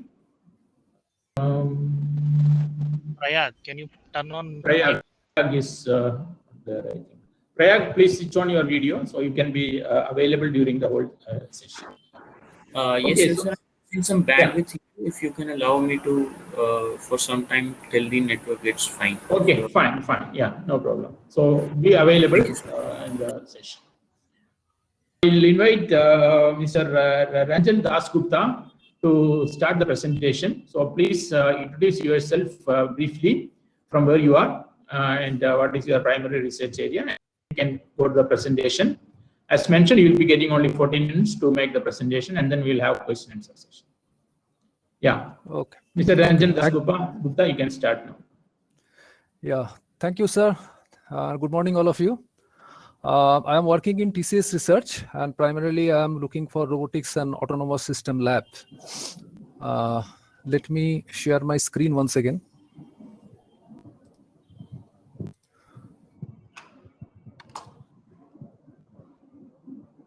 Are you able to see the screen? Yeah, go ahead. Okay. So today I'm going to talk about my work, which is primarily known as adaptive attitude tracking control of a state-constrained quadrotor in the presence of inertial parameter uncertainties. So the basic motivation is that we have designed an adaptive attitude control system where we consider the inertial parameters is completely unknown, right? And also we consider state constraint in terms of attitude. So this is the outline of the paper. First, we should talk about quadrotor system model, then followed by the design, and then stability analysis, and finally, we have some simulation result. So this is the scope of the work. Actually, today quadrotor systems are normally not only used for aerial imaging, right, or surveillance systems. So nowadays, aerial robots, mostly used for different type of interactions with the environment. So aerial manipulation is one of them. So in that particular case, actually, this problem is very much dominant because, there is a frequent change in the center of gravity for which the initial parameters will become completely uncertain, which actually, destabilize the rotational dynamics. So in this work, actually, not only we talk about or we consider about the uncertainty, we design an adaptive attitude control which ensured the robustness against this uncertainty of the inertial parameters. And as well as we actually use some state constraint control functions, which is known as symmetric barrier Lyapunov function, which actually prevents so that the attitude will not be beyond the limit. So the quadrotor system model, if you see, it is one is the normally the inertial frame, and another is the body frame, right? So this is XW, YW, ZW is the inertial frame, and XV, YB, ZB is the body frame. Now, if you see, this is the entire Euler-Lagrange dynamics. So we have a inertia term, so mass inertia matrix followed by a Coriolis matrix, and then the gravitation. And on the right-hand side, we have the force and torque vector. But you see there is a parameter which is called matrix, which is called H. This is actually indicates that it is an under-actuated system, because we already know that the system has 6 degrees of freedom, but it has only 4 inputs. And these are all the respective state definitions.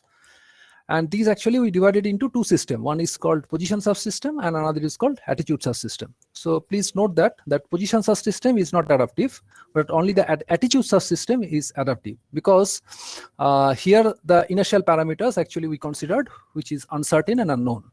And if you see the matrix, we see J of eta, it actually goes to singularity if theta is equal to pi by 2. So it's basically a pitch constraint. That means in a standard system, the quadrotor should not come over the singularity. So you have to restrict so that it can avoid the singularity situation. And this is the initial properties what we have used. The matrix are bounded, and this is the well familiar inertial Coriolis matrix which needs to be satisfied. And one which property we have extensively used is the linearity property. So you see that y of theta, here y is the regressor and theta is the unknown parameters. Here the unknown parameters is not the initial parameters, and y is the regression matrix. So later you come to know how y has been derived. Now this is the entire block diagram, so no need to explain here. We have a position control, attitude control, then motor dynamics, and finally the rigid body dynamics. So specifically the focus is made on attitude control. Now if I go to the control system design, first we talk about position control. So you see that equation 5 is nothing but the position error. So zeta d is nothing but the reference position, and zeta is the actual position. And here is an assumption that the zeta d and psi d, zeta d is nothing but the xt, yd, and zd. That means the linear position, and psi d the orientation angle. They are continuously differentiable functions and bounded functions. And equation 6 and 7, these are all auxiliary filters which actually facilitate the stability analysis. And now you come across equation 8, 9, and 10. So equation 8 talks about that is position error dynamics. And now we have designed the control law. So if you see that this is the TD, that means the desired thrust that needs to be applied, which is a saturation function, right? So we used tan hyperbolic function, which is a saturation function of the error. E zeta is the error. So this actually limits the bandwidth of the actuation also. And finally, equation 10 gives you the closed loop error dynamics. And now if we go to the attitude reference calculation, so you know that in the system of quadrotor, so you can say that x, y, z and the that is orientation, they are free variables, because that can be supplied from the trajectory or from the path planning algorithm. But mostly that linear dynamics is actually controlled by the attitude subsystem, which is mostly dominated by roll and pitch. So roll and pitch is actually dependent on the applied thrust.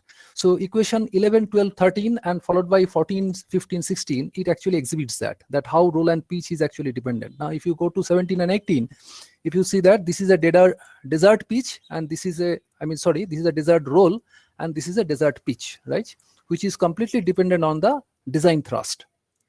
And variable, that is an user variable which you can supply.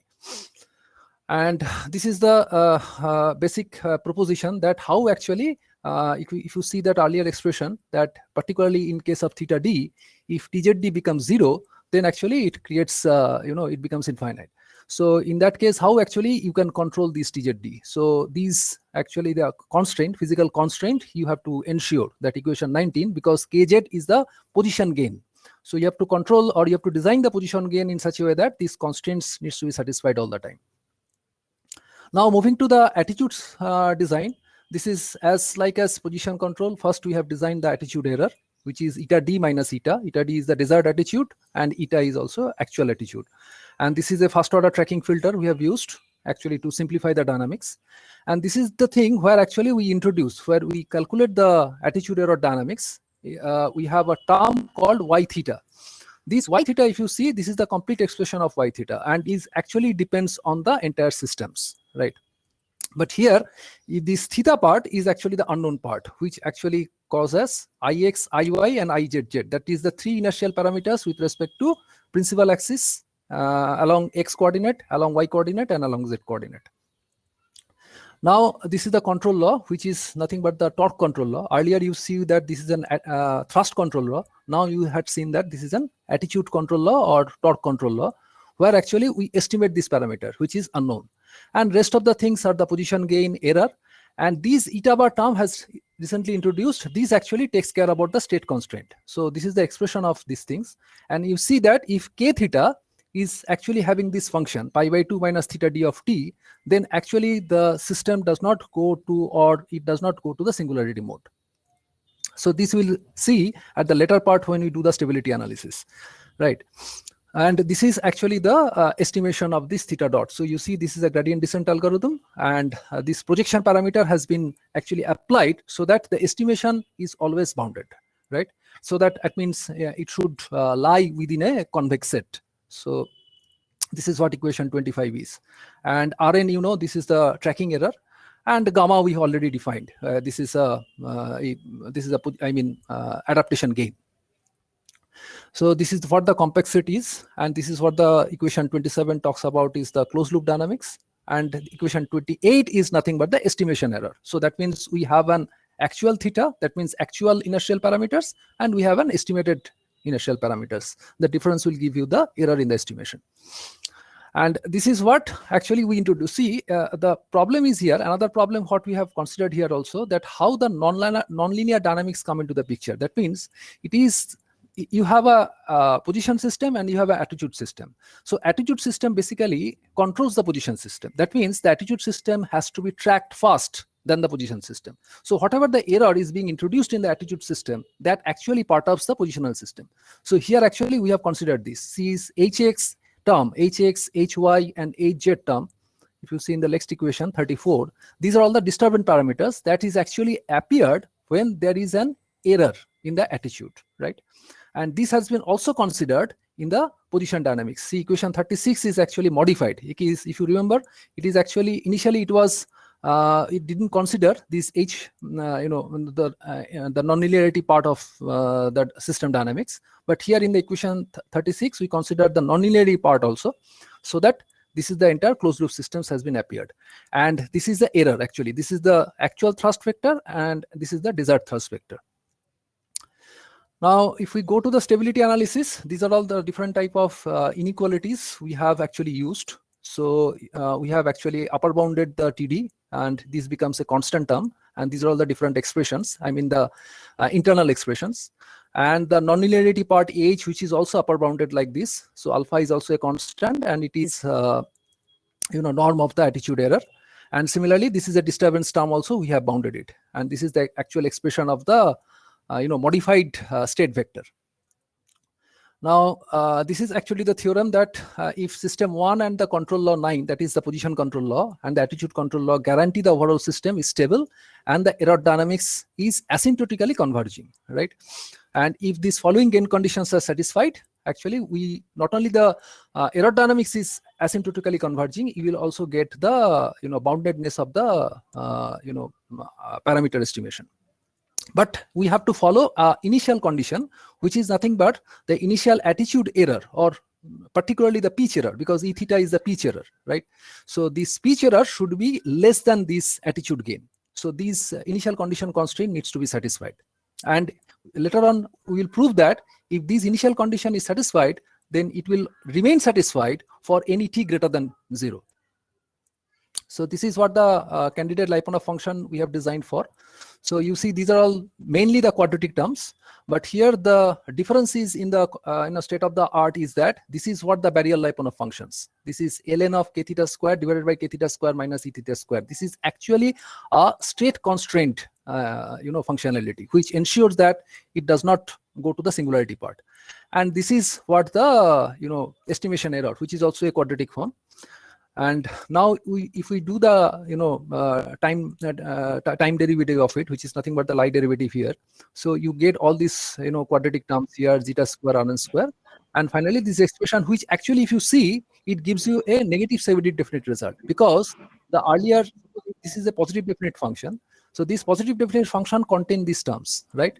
But in equation 39, these terms does not appear because it gets cancelled out during the analysis. So that's why we said it is a negative 70 definite result.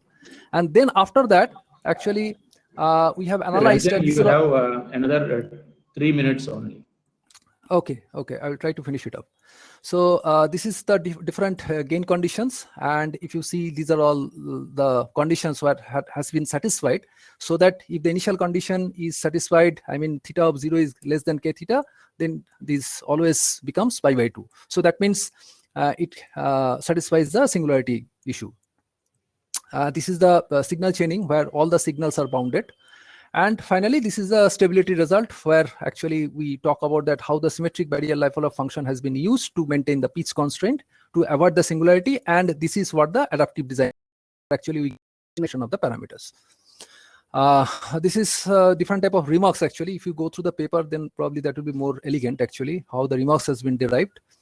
And then finally we comes to some simulation result.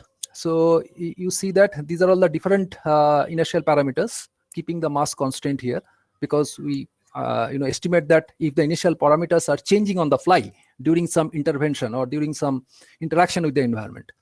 And this is the desert trajectory we have calculated from the path planning algorithm. So this is somewhat an aggressive trajectory algorithm. If you see, it is not a spiral also, it is go on increasing, right?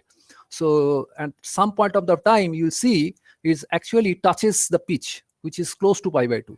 But the barrier Life-Follow function actually, so this is the reference function and this is the actual functions. It actually prevents so that it does not overcome the singularity.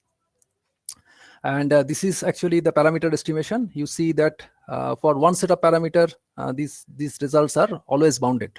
So I cannot say that these estimations are converging, because this is another problem of adaptive control, but all the time it is bounded. And this is the final result and the list of references. So thank you. I think I'm in the thank time. Thank you, Ranjan. Thanks for finishing it on time. So let me check if there are any questions from.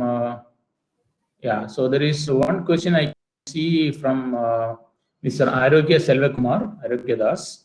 Which nonlinear control parameter affects the drone significantly?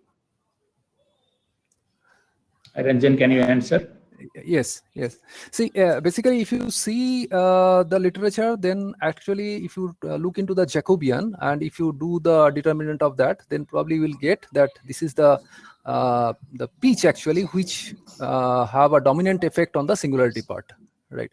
Because pitch is pitch. So pitch is the one of the state of the attitude, right? But it basically depends how actually represent the Euler representation. If it is in ZYX pattern, then definitely the pitch will be main cause for singularity. But if it is in some other Euler pattern, you know that there are 12 different permutations can be possible, right? It will be different. I don't see any other questions. But did you do any experimental analysis, or it's simulation still going on? Yes, sir. We are doing some experimental analysis inside the lab. But as you know, in the pandemic situation, we are all working from home. So recently, we cannot execute any experimental. But moment the situation will be normal, we'll carry out the experimental things. But then you, just curiosity. So you mentioned that your theta should not be 90, because that's a singular condition. Yes. And I can see in your simulation it is going very close to 90. Doing it that way, why the pitch should be 90 degree? What is the need for that to be very close to 90? Because it is something which you can control, right? Pitch angle. Yes. Because you know there are see, actually the reference trajectory is generating from the path planning algorithm, right? Yeah. So we don't have any control that how actually or in which type of aggressive trajectory the vehicle pitch will tries to attain pi by 2, right? So that's why we actually executed these specific functions. So where actually we can see that there is a tendency the pitch will try to reach pi by 2 over time. And then we can understand how the effect of barrier Life-Follow function will come into the picture, so that it does not allow you to overcome the state. Okay. Anyway, maybe you can check which trajectories really require at 90 degree pitch or close to 90 degree pitch, because when you say 90 degree pitch, it is actually moving vertically upward, right? I mean, yes, it's completely tilted, and then Yes. it is trying to go in the horizontal direction, which may not be really needed in any trajectory. I mean, I don't know, but you can try to check that one. What is the real situations where you need to have very close to 90-degree pitch? All Yes, right. yes. Okay. So thank you very much for the presentation. I think there are no more questions. So let us thank the speaker for making a good presentation. Thank you, Ranjan. Thank you. Thank you. Thank you. Okay. We'll move to the next paper. The next paper is by Aishwarya Rao. The paper title is A Perspective on Prioritized Tracking Control for Robotic Systems with More Outputs Than Inputs. Okay, Aishwarya Rao, you can start the presentation now.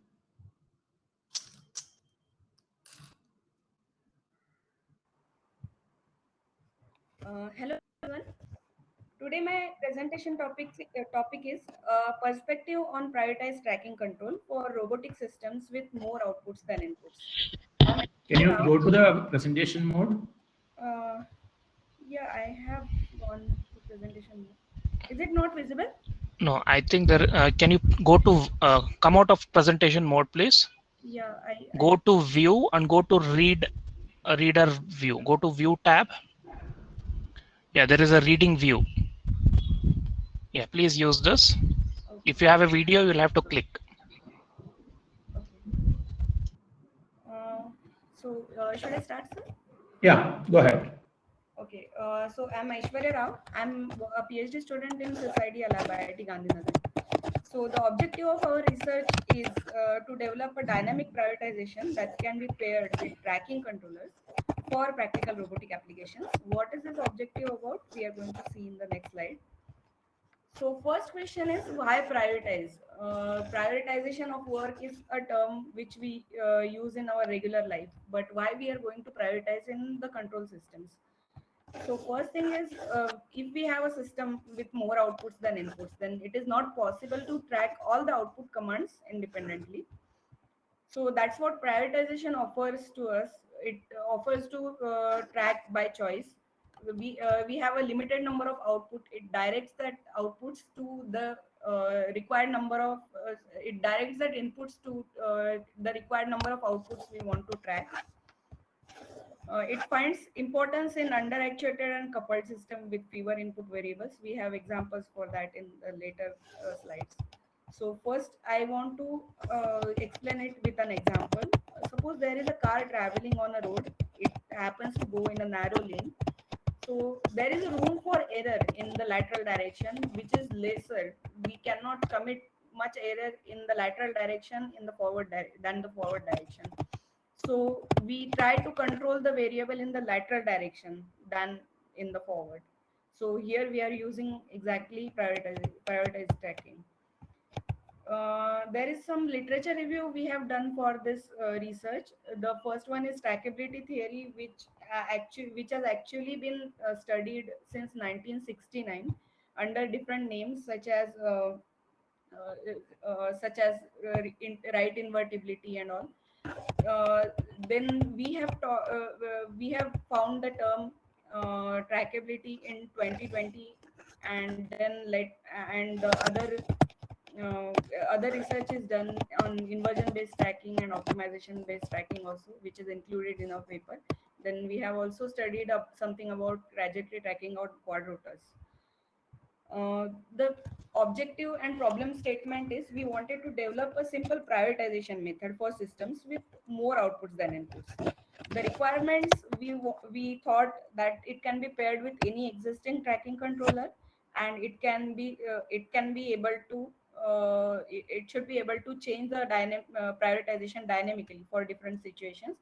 And initially we have developed this controller for linear and time invariant systems, but now we have just started in the non-linear domain also, and we wanted to see the interpretation of the prioritization method, that what can be its performance, etc.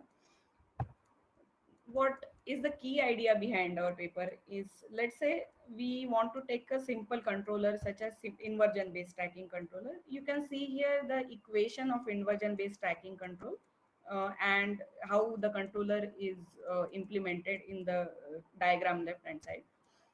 Let's say we want to incorporate our prioritization tracking in the inversion based control. So prioritization tracking based on a square function, which is known as a cost function, it needs to be optimized. And we can see here in the equation that it is dependent on the error as well as the input. And there are two parameters which, there are two matrices which are multiplied with it, W and V. Those W and V are the key parameters in our prioritization tracking. So what are W and V? W and V are the weighting matrices. Those give the trade-off between error and input. So these matrices are diagonal matrices and whose each diagonal element accounts for prioritizing corresponding output and input. W is responsible for prioritizing outputs, while V is responsible for prioritizing inputs. Here we have more outputs than inputs, so we need to prioritize outputs because we have limited number of inputs. So hereafter we will only talk about W, not about V. So after we optimize the cost function, this is the control input we get. We can see here that this is a weighted version of that earlier inversion based tracking control. So we got our prioritized tracking over here. So this is the case with inversion based tracking control. Now we are going to pair it with linear controllers in our next research. So prioritization with other controller is done as follows. So suppose we have a system like this, which is given in the present in the slide. We have two controller outputs which are interchangeable, which is a very common format of giving a control input, which is a very common format of control inputs. So let's say we have a gain k, which is taken out of using some any feedback or feed forward gain. We put it in the system and we get output in this format.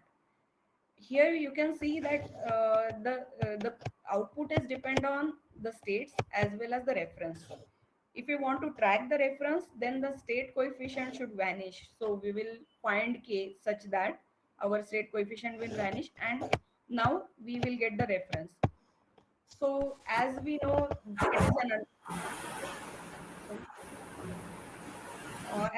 it is an underactuated system, so we only want to track a certain reference command. So we will use a weighted version of this n in the control log.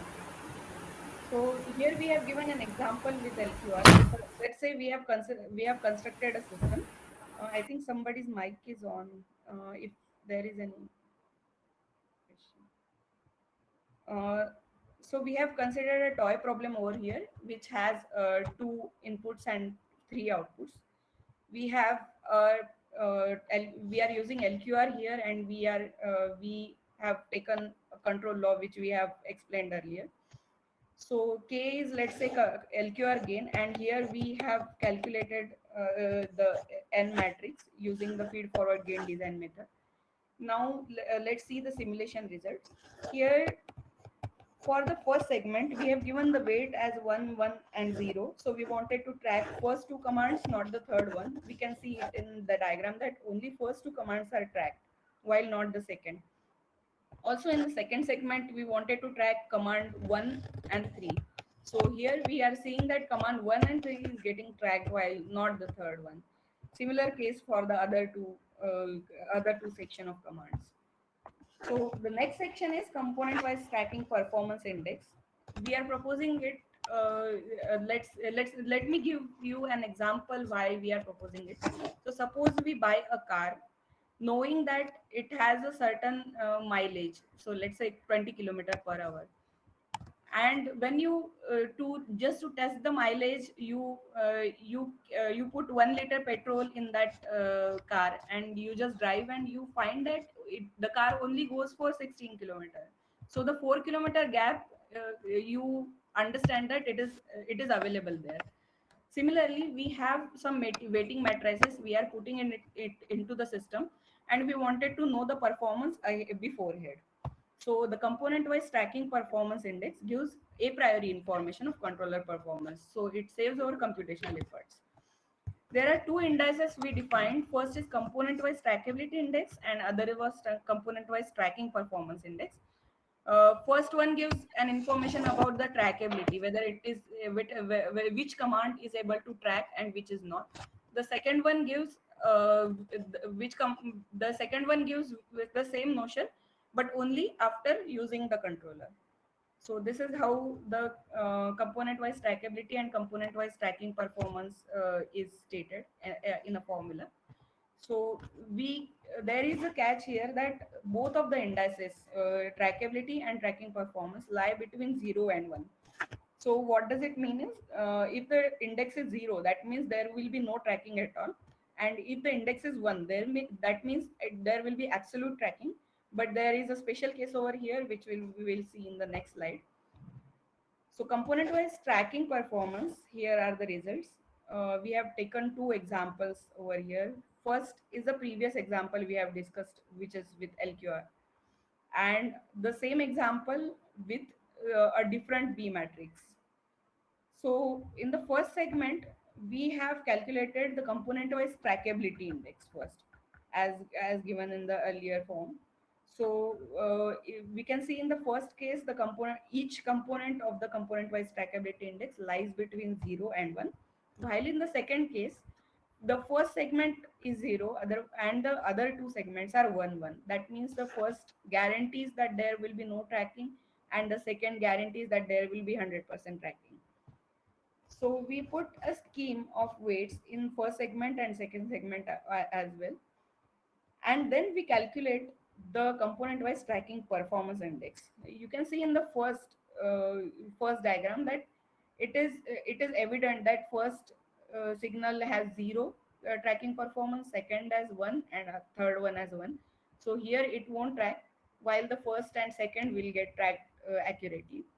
In the second case, while we have a component-wise tracking performance as 0, 1, and 0. Here we are component-wise trackability as 1, but still we are getting component-wise tracking performance as 0. This is because we have given the weight for that system is 0, means we are completely nullifying that signal. So that's why we are getting a straight line over here. And the second signal will get tracked as we are getting index 1, and the first signal will not be tracked at all. So now prioritized tracking with the non-linear system. Earlier we have explored it with linear systems, how the prioritization works. Now we are just proposing how the prioritization would work in a non-linear systems. We use feedback linearization because it is quite near to the linearization. So non-linear systems will look like this, and the similar J matrix which we have discussed earlier, we have differentiated it, we have optimized it, and then we have got the control structure finally, which is in this format. Here the L row and LF are the Lie derivatives of the system, which is given in the formula. Then at the last, we wanted to implement the system on a real life problem. So we chose a quadcopter system, which is an under actuated system. And we want to implement it through simulations. We want to see that what will be the effect of our controller on the system. So the problem, first, it justifies the disturbance rejection using prioritization. So let's say there is a quadcopter which is hovering at a fixed location. It has a really good controller, and there is a wall nearby which we earlier did not know at all. So the presence of wall was not known, and we wanted to make a specific distance to so there is an impulse in the same direction which makes that quadcopter hit the wall. So this is how it will look. But we want to prevent the quadcopter going and hitting the wall, as it's a main concern in many cases. So we have done some analysis on this case, that whether our prioritization be able to achieve this result, that making the quadcopter stop before it hits the wall. So here is the example. In the first case, there is no controller, there is no prioritization at all. So we have given weights equal to every signal. So here we can see that the quadcopter goes and hits the wall as the signal goes beyond 1. And in second case, we applied a prioritization and we give a much higher weight to the Y command than other. So here we can see the signal, the disturbance is reduced and it does not hit the wall at all. So as a discussion, what we have done in this paper as a summary, I want to discuss that we have introduced a privatized tracking control for more outputs than inputs. It was based on idea of assigning weights to the system. Then we have generalized this idea for any linear controller, and we are delving into non-linear control domain also. Then we have also given some component-wise tracking performance index and trackability index to measure the performance even before we compute the performance through simulations, etc. And then finally, we have given a simulation with quadcopter dynamics that suggests the future practical usability of the concept. Thank you.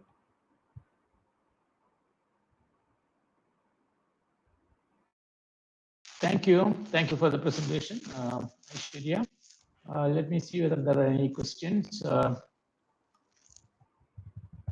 See one question here. How did you incorporate the environmental impact in your model? Is this a question to you? I'm not sure. This was from Sudhir AP. I don't know, it was for the previous. Do question for you. How did you incorporate the environmental impact in your model?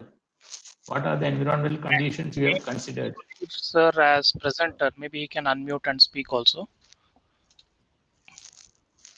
Sudhir IP is there? So for the hello. Yeah, go ahead. So for the environmental impact we have considered, let's say there is a wind gust where a momentary wind will affect the quadcopter. So in most of the cases, the controller is stabilizing the quadcopter if it is in hover position. So if there is small wind gust, it may go and hit somewhere if a very wall or an obstacle is nearby. Okay, so the parameter of weights are more dominating in terms of control.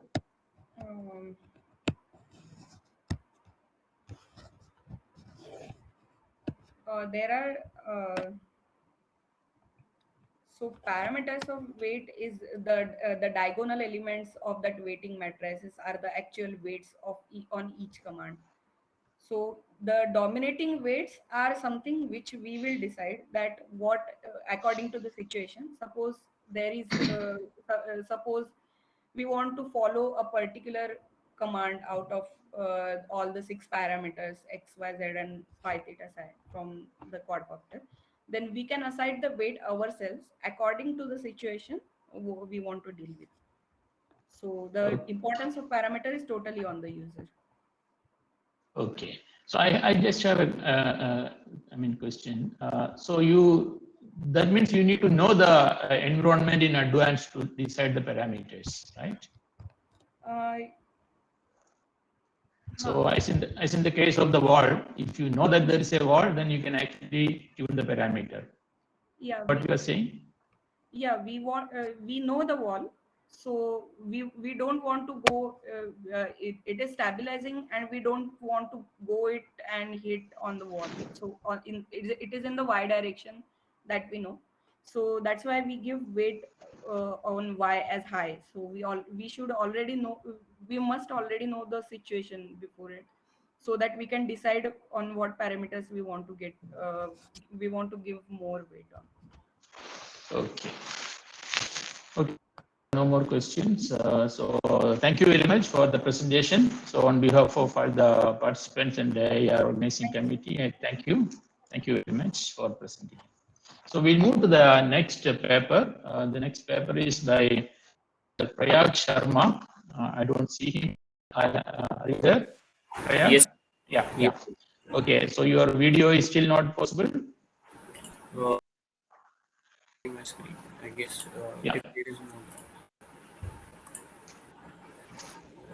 Okay, so the next speaker is Prayag Sharma.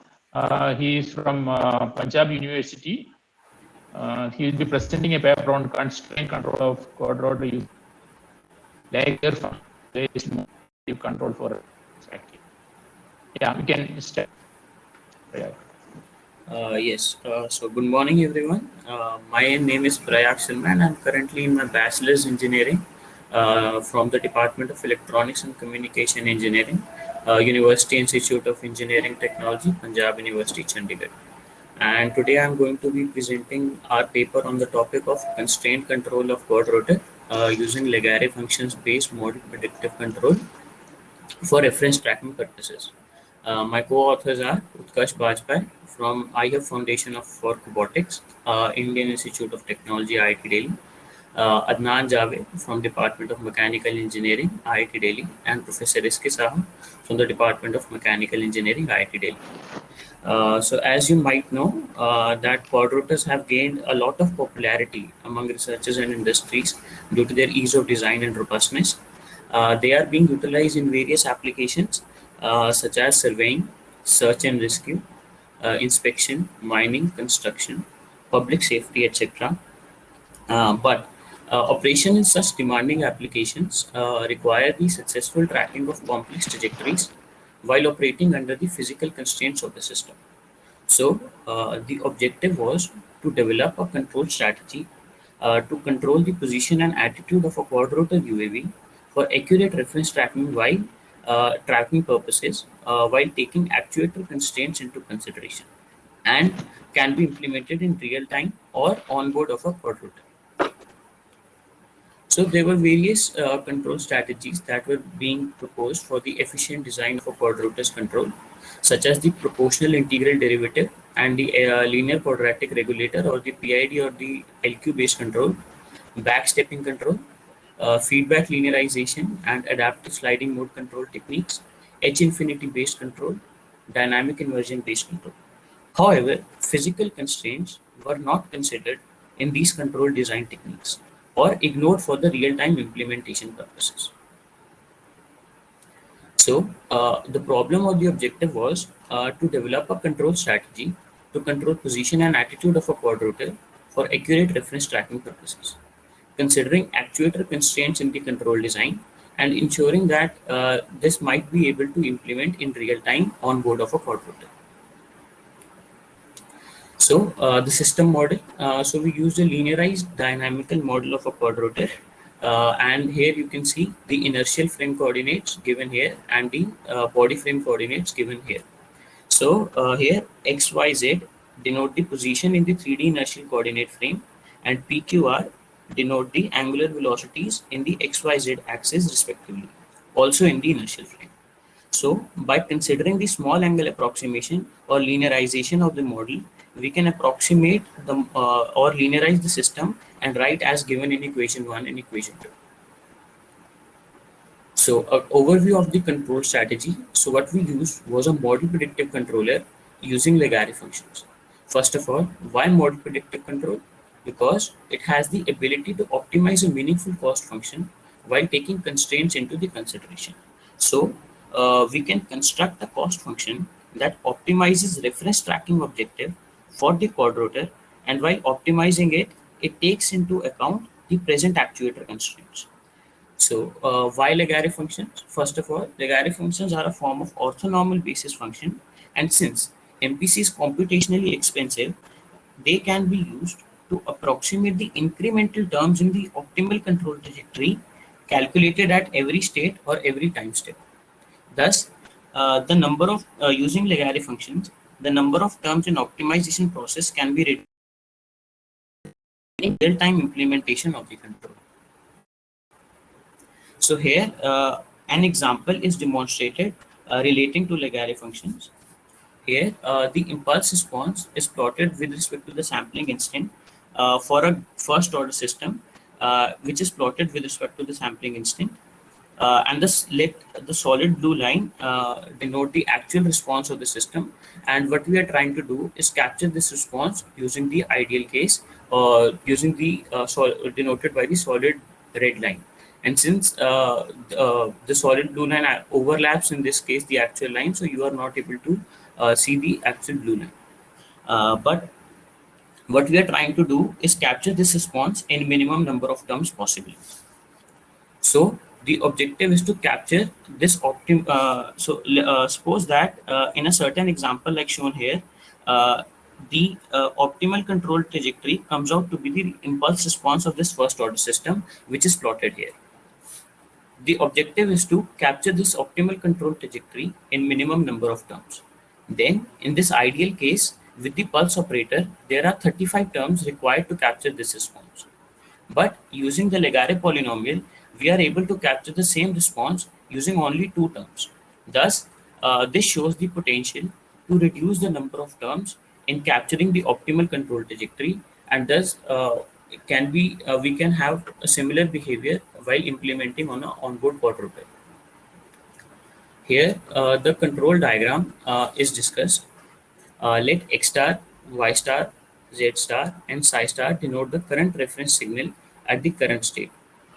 And let X, Y, Z, and Psi denote the current state of the quadrotor at the time of implementation, at the time the implementation starts. So first of all, we can compute the error between the current reference state and the current state of the quadrotor and send it to the linearized model predictive controller, where an optimizer is there that calculates first of all the cost function J at the current instant and the actuator constraints that are available on the current instant and passes them to the optimizer. So the role of optimizer is to optimize this cost function J while taking the actuator constraints into consideration and arrive at an optimal value of the control vector U that satisfies both of these. And now the control vector U is passed to the quadrotor dynamics. Now quadrotor dynamics is propagated using this control vector to obtain the next state X, Y, Z, and Psi. So here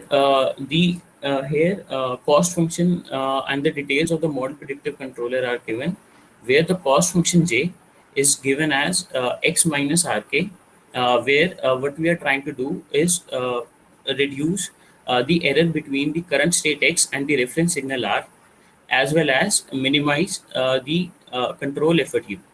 So the objective is so as discussed earlier, we parameterize the control signal U in terms of the Legare function and the LK transpose times eta, where LK transpose denote the vector containing the Legare function and eta denotes the set of Legare coefficients that will be determined from the optimization process.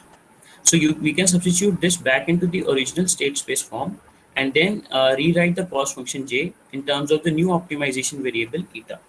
So comparing equation 3 and equation 4, what we have obtained in terms of eta is a standard quadratic cost function, and but in terms of eta, that is the new optimization variable.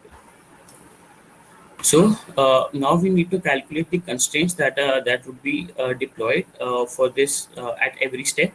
So the bounds that are calculated here to calculate realistic upper and lower bounds on the control input and as well as the rate of change of control input, we consider a simple quadrotor model with off-the-shelf available motors or actuators.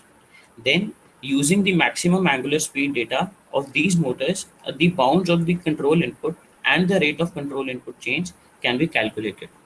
And we can again write U and delta U in terms of the parameterized in the form of the Legare function and eta variable, and obtain the constraints in a general form. Mx is less than equal to gamma, where x would be our eta variable, that is the optimization variable. So comparing equation 4 and 5, what we see is that what we have got is a quadratic programming problem that we need to solve in the presence of constraints. To solve this problem, we deploy Hildreth's quadratic programming method to obtain the solution of this quadratic programming problem at every iteration. So to test our controller, we tested our controller on different trajectories and with different initial conditions. Here, out of which 2 cases are discussed, that are helical and the circular trajectory. And for both of these trajectories, the starting position of quadrotor is set to 0, 0, 0. Here you can see the helical trajectory and circular trajectory. The solid blue line denotes the actual trajectory followed by the quadrotor, and the dashed red line denotes the reference trajectory of the quadrotor. Yes, I think the slide has not changed, me at least. I'm still in the methodology slide. Okay, sir. My slide is actually changed. I can see results reference tracking. Yeah. Oh, Can you so see maybe, yeah, that's helical okay. Go ahead. Yes, yes. Continue. Go ahead. Go ahead. I think some problem with my system. Okay. The solid blue line denotes the actual trajectory, and the dashed red line denotes the reference trajectory. So what we can observe here is that the solid blue line almost overlaps the red reference line, thus ensuring good reference tracking performance. So also, as we talked on the constraint of control and the rate of control, what we have plotted here is the constraint on torque that is calculated and is denoted by the solid red line, and constraint on rate of torque that is plotted here in the solid brown line. So what we can observe here that the rate of torque and the torque about x and y axis respectively all lie within their respective bounds while following the helical trajectories. And second of all, since we considered a linearized dynamical model, it is important to show that while following these trajectories, we did not violate the small angle approximation. And here the limit is shown here from 30 to minus 30 degrees. And you can see that while following this trajectory, the attitude values remain well within the bounds. So to calculate the performance evaluation for our controller, there were two performance matrices that were chosen. One is the root mean square error, and other is the mean absolute error. Here you can see the mean absolute error and the root mean square error values that are being calculated for the circular and helical trajectories. And error in X, error in Y, error in Z in meters are provided for all the four cases. And here what we observed that the maximum error in mean absolute error that we got was around 1.1 into 10 to the power minus 1 meters in Z axis. So after calculation, we found that the maximum error is less than 1.5% in each axis while following the reference trajectory, thus ensuring good reference tracking performance. So I would like to conclude finally that a centralized model predictive control based on Laguerre functions was deployed to control the position and attitude of the quadrotor. The controller is able to track the reference trajectories with a satisfactory performance. Physical constraints are considered by the controller while generating the control demand, and the control demand at each iteration can be generated within the control update cycle, making it suitable for online implementation purposes. In future work, we would like to introduce state constraints within the control demand so that the attitude values are ensured that we don't violate the attitude values while following any trajectory. Improving noise and sensor models, we would like to implement better sensor models in the XYZ or the better sensor models so that we can replicate the situation more close to the realistic models. And under hardware implementation, we would like to implement the controller on actual hardware and check the performance of our controller. Thank you.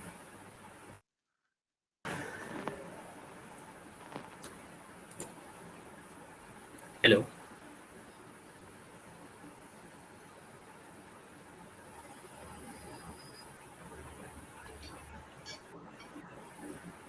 Am I audible, sir? Yes, yes. 1 second. Hold on. I think Professor Ashokan has some network issue.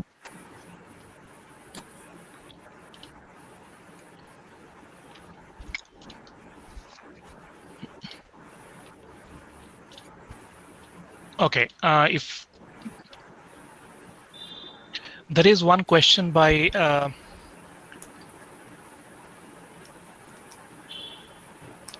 okay, if there is any question by any audience, can you please type in?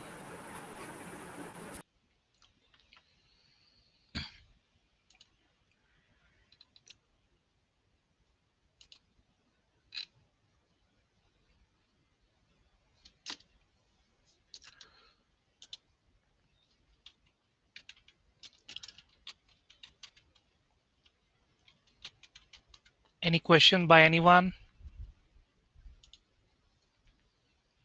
Okay, I may just add, like, do you have any simulation video for this, whatever work you have carried out? The simulation video, right now I don't have a simulation video, but we are running simulations on the ROS or Gazebo platform. Okay. in which we would in a few time we would be able to implement this controller and see the performance in actual 3D environments. Okay, I think Ashokan sir has joined. I'm sorry, and got disconnected. The questions session is going on. Yeah, there's one question. Maybe you can read. Have you thought of incorporating the effects of system latencies if you have plans for hardware implementation? That is from Sushant Maurya. Prayag, do you have an answer for that? Other sensor models, as I told, and noise models will be implemented soon. But for the current results that were posed in the paper, the autopilot lag and other latencies were not considered. But yes, when we implement the hardware implementation in the next phase, we will consider autopilot lag while generating the trajectories. Okay, thank you. So I just had one small doubt about your slide.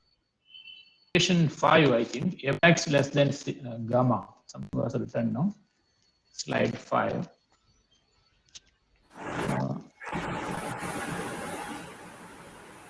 Can you hear me? Yes, sir. So what was that Mx less than gamma? I did not really understand what actually it means. That is the general representation of any constraint. So where x is a decision variable, so we can write different constraints, different linear constraints in the form of mx less than equal to gamma by combining them into one matrix. Also, it has nothing to do with the mass of the quadrotor or the position x. It is different.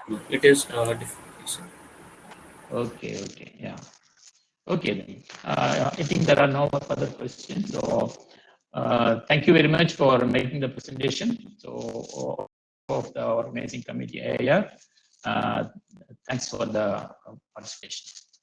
Okay, so let us move to the next presentation. Next is by Shubhi Katia. The presentation is on PSO-based path planning and dynamic obstacle avoidance in CG space of a 10 degree of freedom rover. Yeah, Shubhi. Hello, sir.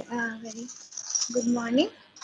So, may I go on to share with my screen? Yeah, sure. Okay.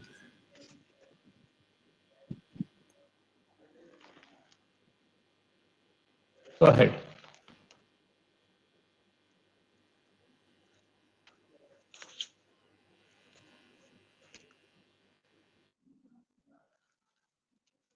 So, is it visible now, sir? Yes.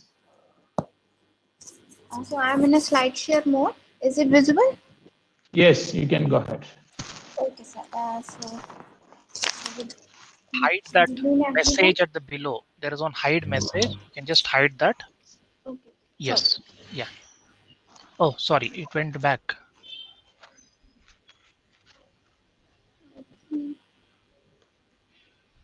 It's okay. No problem. Continue, please. Now it's okay, na? Yes, You yes. don't. Okay. Fine. So, very good afternoon, everyone. Today, here I'm going to talk about my work on PSO-based path planning and dynamic obstacle avoidance over the CG space of 10 degrees of freedom rover.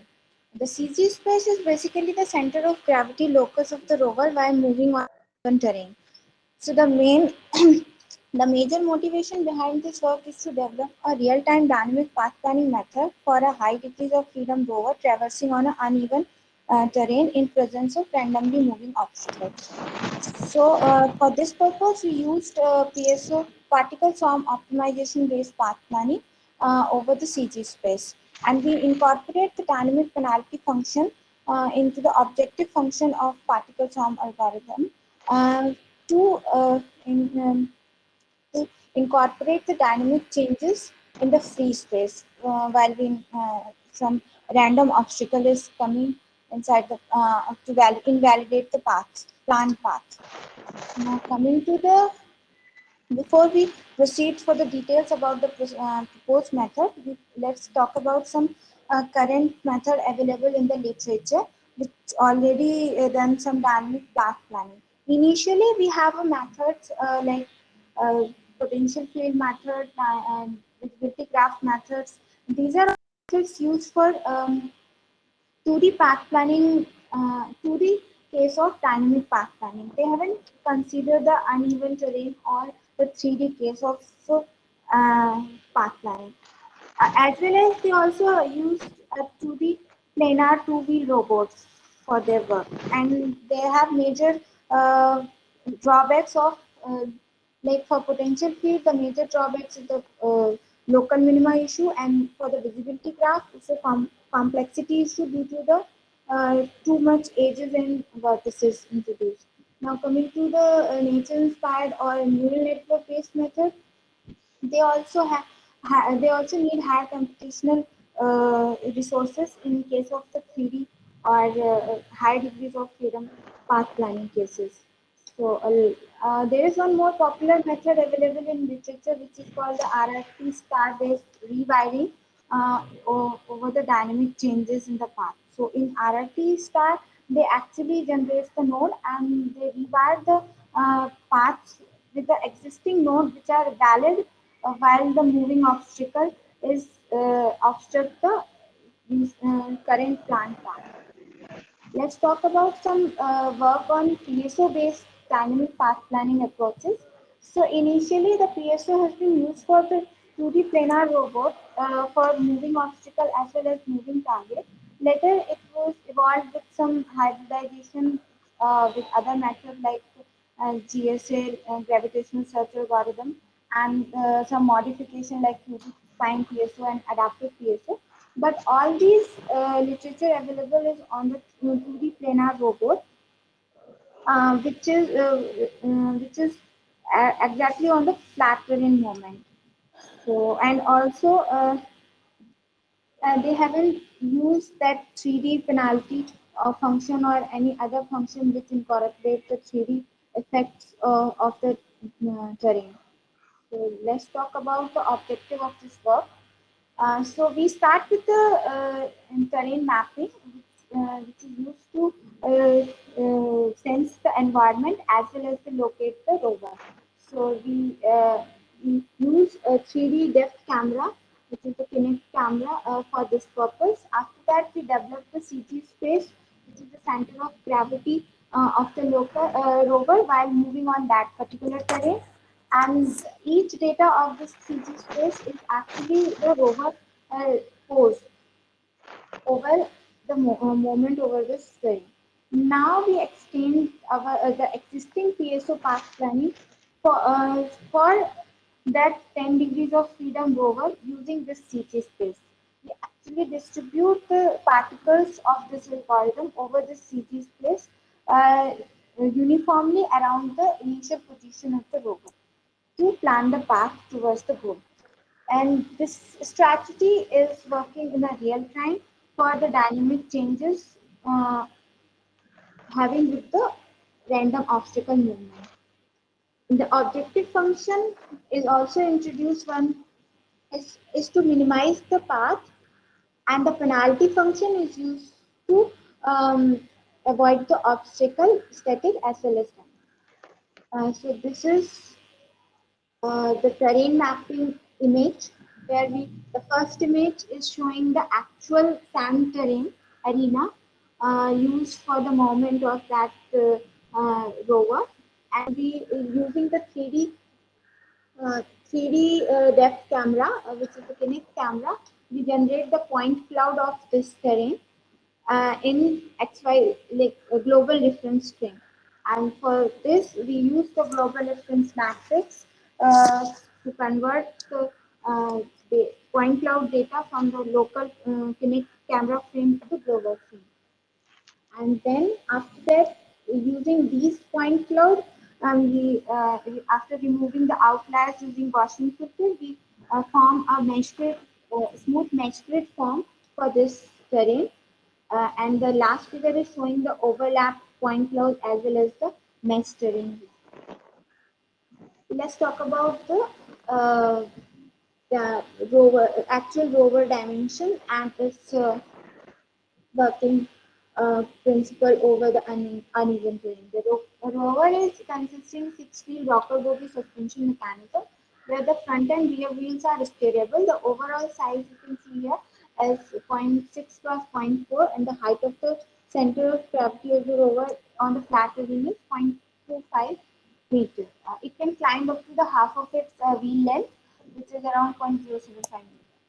And while moving on the uneven terrain, we have the first concern is all the wheel should be in the point contact with the terrain. So we assume here is that while moving on the uneven terrain, all the 6 wheels have a point contact over the terrain. And for this, we have to minimize the contact error in our simulations so that we have one contact point at each wheel, and this contact error is actually the difference between the terrain elevation and the elevation of that point, like this, the contact point, the height of that contact point, which is actually a contact frame.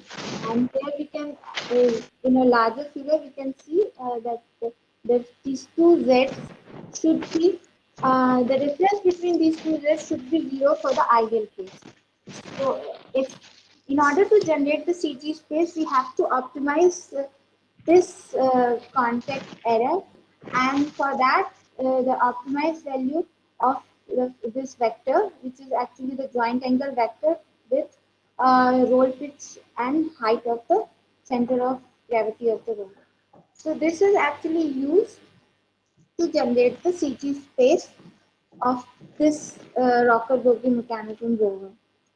Here we can see the movement of the rover in virtual simulations on a sinusoidal terrain, and the CG also moving accordingly. So the similar way, while moving on this whole arena, we can generate the full locus of the CG. And for this, we used MATLAB multivariable optimization function fminconf to minimize this error, and this threshold is 10 to the power minus 6 meter. And while after optimizing this, we will get this value of the rover joints and the z value of the center of gravity. So this is actually the CG space look like for different terrains.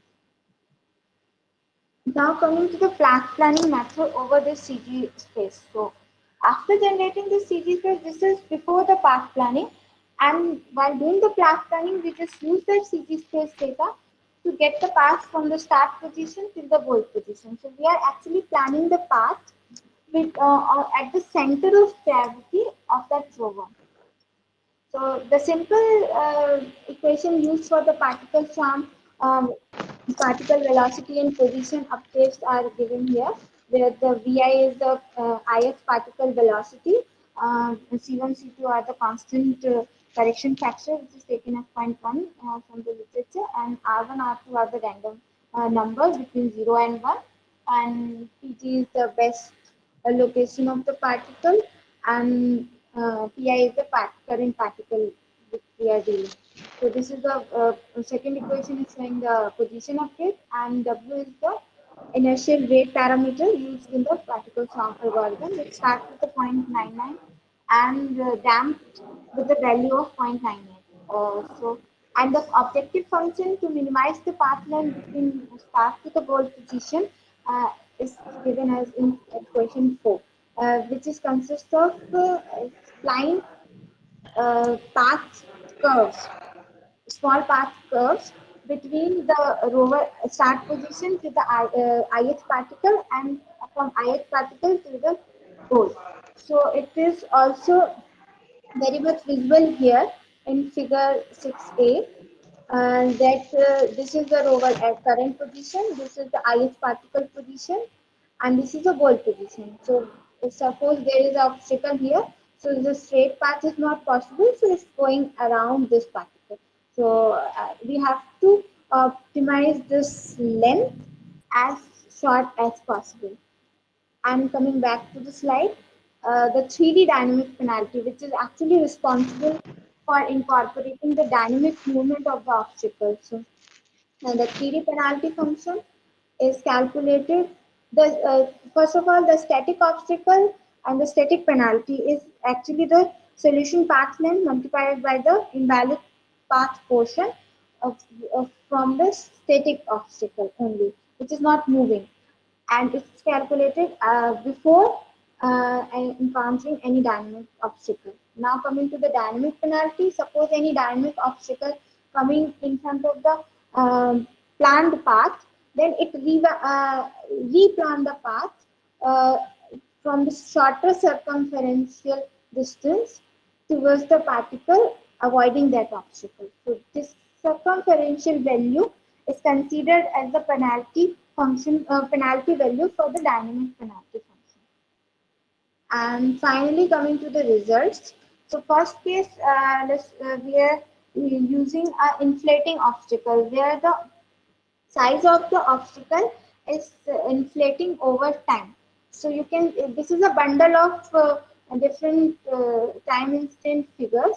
Initially it's small and then enlarging over time, and you can see the planned path towards the goal is actually changing outside, like the tangential of that obstacle region. So it's actually the 2D projection of the terrain. So, here the obstacle arena is considered as a region over the CG space. So maybe in the 3D figure it will be more clear to you.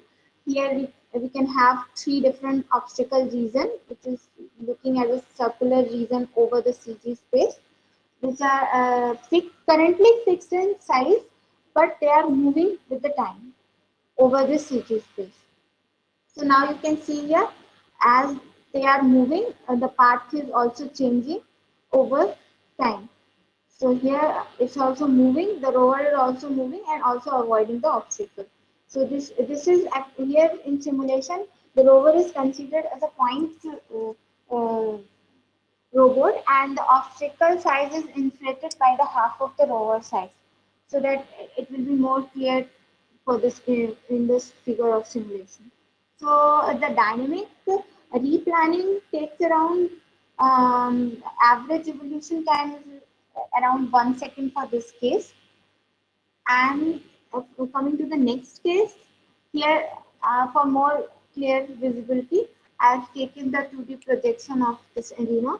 So this is the terrain arena, and these are the obstacle over the CG space. Now you can see here, the obstacle is actually not actually a fixed size, they are also changing their size. So here we have used the shape changing polygonal obstacle region over the CG space, and evolution of time, you can see here the path is actually changing to avoid those obstacles. Here the size change is bounded by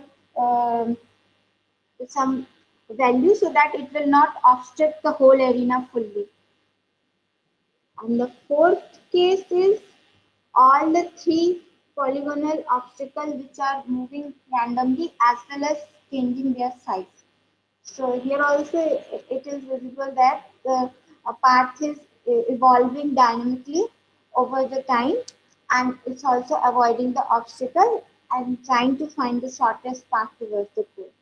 So these are the four different timestamps, and here in this, which is the most uneven terrain of among the simulation, the time of dynamic evolution is around 2 seconds. So these are all simulation figures. Now coming to the final conclusion in the discussion.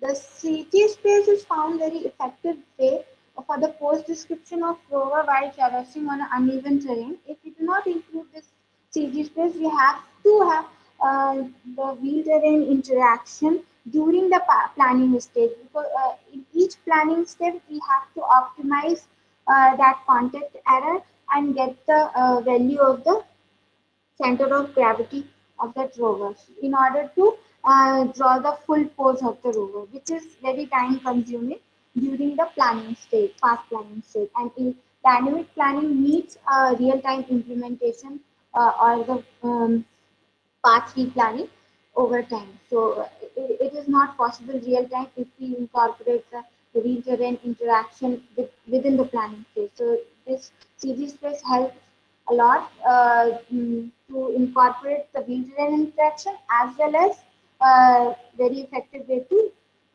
do its real-time planning. And the 3D penalty function introduced in the objective function of PSO helps modifying the existing path planned by the particle form algorithm dynamically whenever there is any change in the obstacle location and size.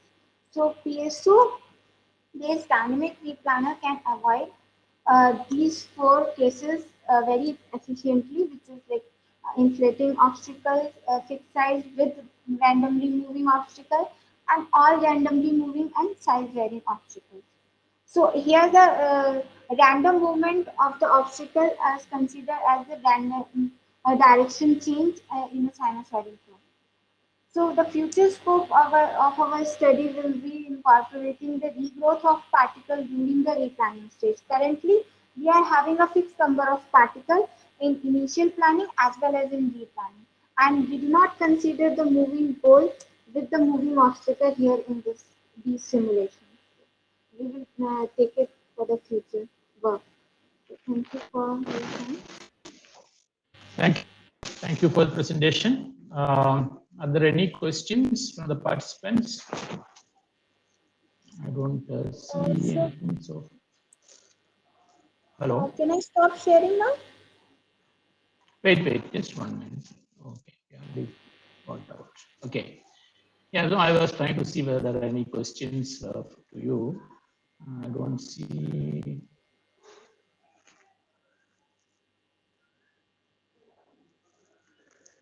Okay, let me check. I don't see any question directly to you. Okay, so you are using a CG space, right? Yes, sir. Yeah, so basically what you mean to say is that you want to find out CG position of the rover for that particular terrain. Is that what you call as a CG space, right? Yes. Yeah. So how is it different from the normal path planning problems?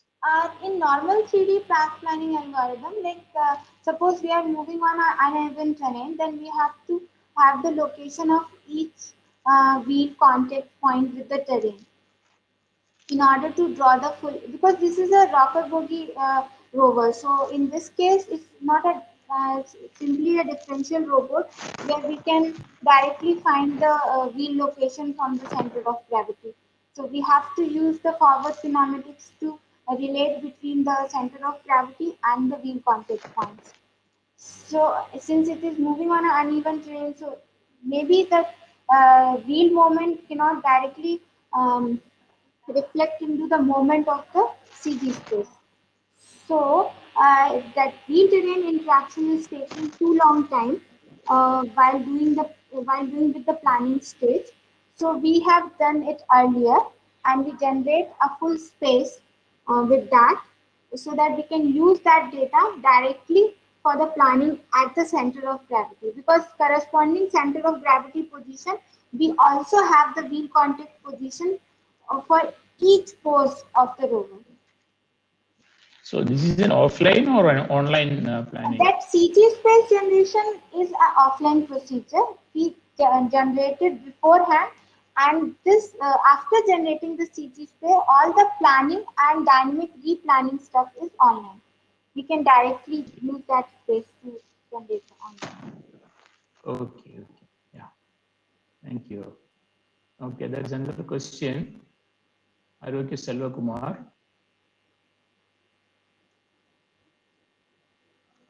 Can you elaborate more about the procedure of mapping the points from arena? Mapping the procedure, mapping the points from arena. Points in arena. Sorry, I didn't get the. Can you just open the question Q&A? Can you see the Q&A? No, they're on the Okay, side. what is speed of the rover computational performance of PSO planner is adequate for replanning? Currently, for this 3D terrain movement, we have considered the a robot speed between 5 centimeter per second to the 10 centimeter per second. So we have used the static, quasi-static analysis. We didn't use the dynamic analysis in robot movement. So it's slowly moving, and accordingly, the obstacle is also considered according to speed with the rover. It's not moving very fast, so it's below the speed of the rover. Yeah, the next question is also there. Mapping the points from the arena. In beginning, I have told you I have used the Kinect sensor to generate the point cloud data of the each terrain arena in camera coordinate frame. Later, from the camera coordinate frame to the global reference frame, I have used the transformation matrix, which is generated using similar value decomposition of the point cloud library. And then I use this transformation to get my 3D points of the terrain, doing terrain depth points in global coordinate frame. And after that, I've generated a 3D mesh grid surface from that. The average standard slope of the terrain was used for this study, and obstacle size. The obstacle size have a circumferential limit, which I have considered around 0.3. The circumferential radius of that obstacle means that polygonal obstacle outer circumferential radius is between 0.3 mm to 0.9 mm. This value I have considered so that it will not block the region completely. And circumference only once. How do we know the circumference of obstacle from only viewing by using 3D camera from only one side? Occlusion might occur if assume that the obstacle are. Is it assumed that all the obstacles are visible? Yes, it is assumed that it is inside that region, the terrain region, from which we can have a over-mounted Kinect camera, and all the obstacles are visible to that camera. So we are only taking the top view of that whole terrain region. So the velocity of the obstacle is considered at the center point of that obstacle area. So just to keep it simple, I have used as a polygonal shape over the CG space to make it more visible while doing the planning stuff. So in 2D projection, it looks like a 2D polygonal space. So that's all I think I have in my question list. There was another question from one. What was, is there any specific name used for, yeah, what is the specific name of path planning approach used for obstacle avoidance? A specific name? The specific name of, what is the specific name of path planning approach used for obstacle avoidance? Is there any specific name? It is actually a CG space based particle swarm algorithm, particle swarm optimization path planning. Okay. Fine. Thank you. I think we have a constraint of time. So if you have any further questions, maybe Q&A box, and then if there are any questions, you can try to answer them through Q&A box. Thank you so much for Yeah, thank you very much for the presentation. So shall we'll move to the next presentation by Mr. Faraz Ahmad, motion planning control of cooperate through two redundant space robots. You can start. Okay, thank you, sir.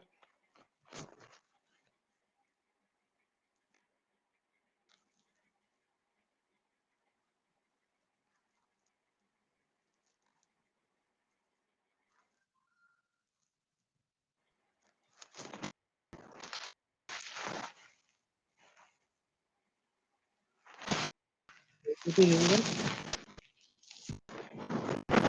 Go ahead. Yes. Sir, my slide is visible. Yeah, visible. You can go to the mode if possible. Otherwise, go to the view mode. Yeah, we can Yeah, see fine. the screen. Go ahead. Okay. Good afternoon, everyone. So my work is on motion planning. The motion planning control of cooperative two redundant space robot, and my two professors are associated with me in this work. So Mr. Dr. Vijay Kumar sir and Dr. and Prasad sir from NIT Jamshedpur. These two professors helped me a lot. Now the motivation that I got for this work is since the space robot has been constantly growing recently from recent times and launching of due to this growing area, the space robot and the robotic system, which is growing in a very rapid speed in all the sectors and on all the workspaces. So my interest generated from the use of robot in different like material handling and assembly and planning and for space robot and for many type of work robots are considerably used. So it is a great challenge to handle. Now this is my motivation, but the challenges which is occur to handle. So floating object by space robot having intensity of control in dynamics. So dynamic to control the dynamics of the robot. So an appropriate coordination between the base and the manipulator dynamics may be overcome.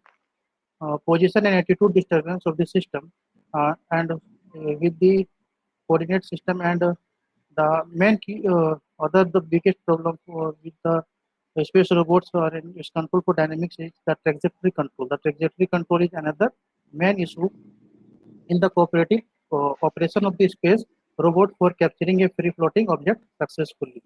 So, so this is my literature review. Uh, these are some literature review from my work. So Nakamura and Mukherjee have discussed the Lyapunova function, which is used in the orientation control and joint control by activating the joint variable and which helps in 6 degree of freedom of free space manipulator. Or the second literature review is from PM Pathak sir and his team from IIT Roorkee. A control strategy system for a free floating space robot trajectory by using the robust overwhelming controlling algorithm which maintains the desired trajectory by taking care of the changes in the parameters of the robotic system. And my third review or literature review is Yang proposed popular improved particle swarm optimization for algorithm with the harmonic search, that is IFPSO, which is more productive than PSO, which is more satisfying for trajectory plan under minimizing robot-based attitude disturbance for a redundant manipulator. And my fourth literature review is from Jarafsan and Mosavian carried out the study of modeling and controlling of rigid flexible multi-body system. Uh, Next review, literature review is from Yokozi and his team, which proposed a popular competent computational algorithm for a generalized Jacobian matrix, which is appropriate for the reshaped multi-arm space robot of rotational as well as prismatic joint. The next literature review is from Lights and Properties, who proposed a new control which is based on the back stepping and uh, Leponova stability of a free-flying space robot for a cooperative cooperation of rigid passive object in an orbit. Next literature reviews from Vinci and his team, who proposed a binocular stereo vision feedback system for the dynamic modeling model of a free floating space manipulator to mitigate the non-holonomic constraint. This method generates multiple imaging, which is used for identifying the position as well as posture of a free floating object and gives feedback to the robot system. And my last literature review is from uh, Vijay Kumar sir and Pusaraj Pathak sir, who work on the trajectory control of a group of cooperative planner space robots. So these are my literature reviews. Now my problem and its objective. So the biggest problem which I have filled in the space robot is the trajectory control is challenging for space robot due to its free floating space, uneven surfaces, and unnatural conditions. Robots are affected by small disturbance in the path of following motion. Redundant space which have high degree of freedom with all the links are open cannot be controlled easily. So my objective to motion planning control of two redundant space robots dealing with a unit mass. Methodology, you can see the figure here. So this is my model of two redundant space robot with base space for robot 1 and the base space for robot 2, and there are 8 links from link L1 to L8 for the first robot, and from for robot 2 second robot, link 9 to link 16. These are the links of robot 1 and robot 2 with all these coordinates and angle theta 1, theta 2, theta 3, and up to theta 8, and from theta 9 to up to theta 16. So I have taken some of the assumptions for while modeling this model, and the assumptions are: first assumption is link and the robot base of the redundant space robots are rigid. Second assumption is tips of all the manipulator are in contact with the body. Third assumption is redundant space robot has single arm manipulator with two revolute joints having only kinematic chain in the arm. And my fourth assumption is point contact between the end effectors of the robot and the object. So these are four assumptions which I have taken during the modeling of the system. So this is my system. Um, from the system only, which is which I have generated the equations.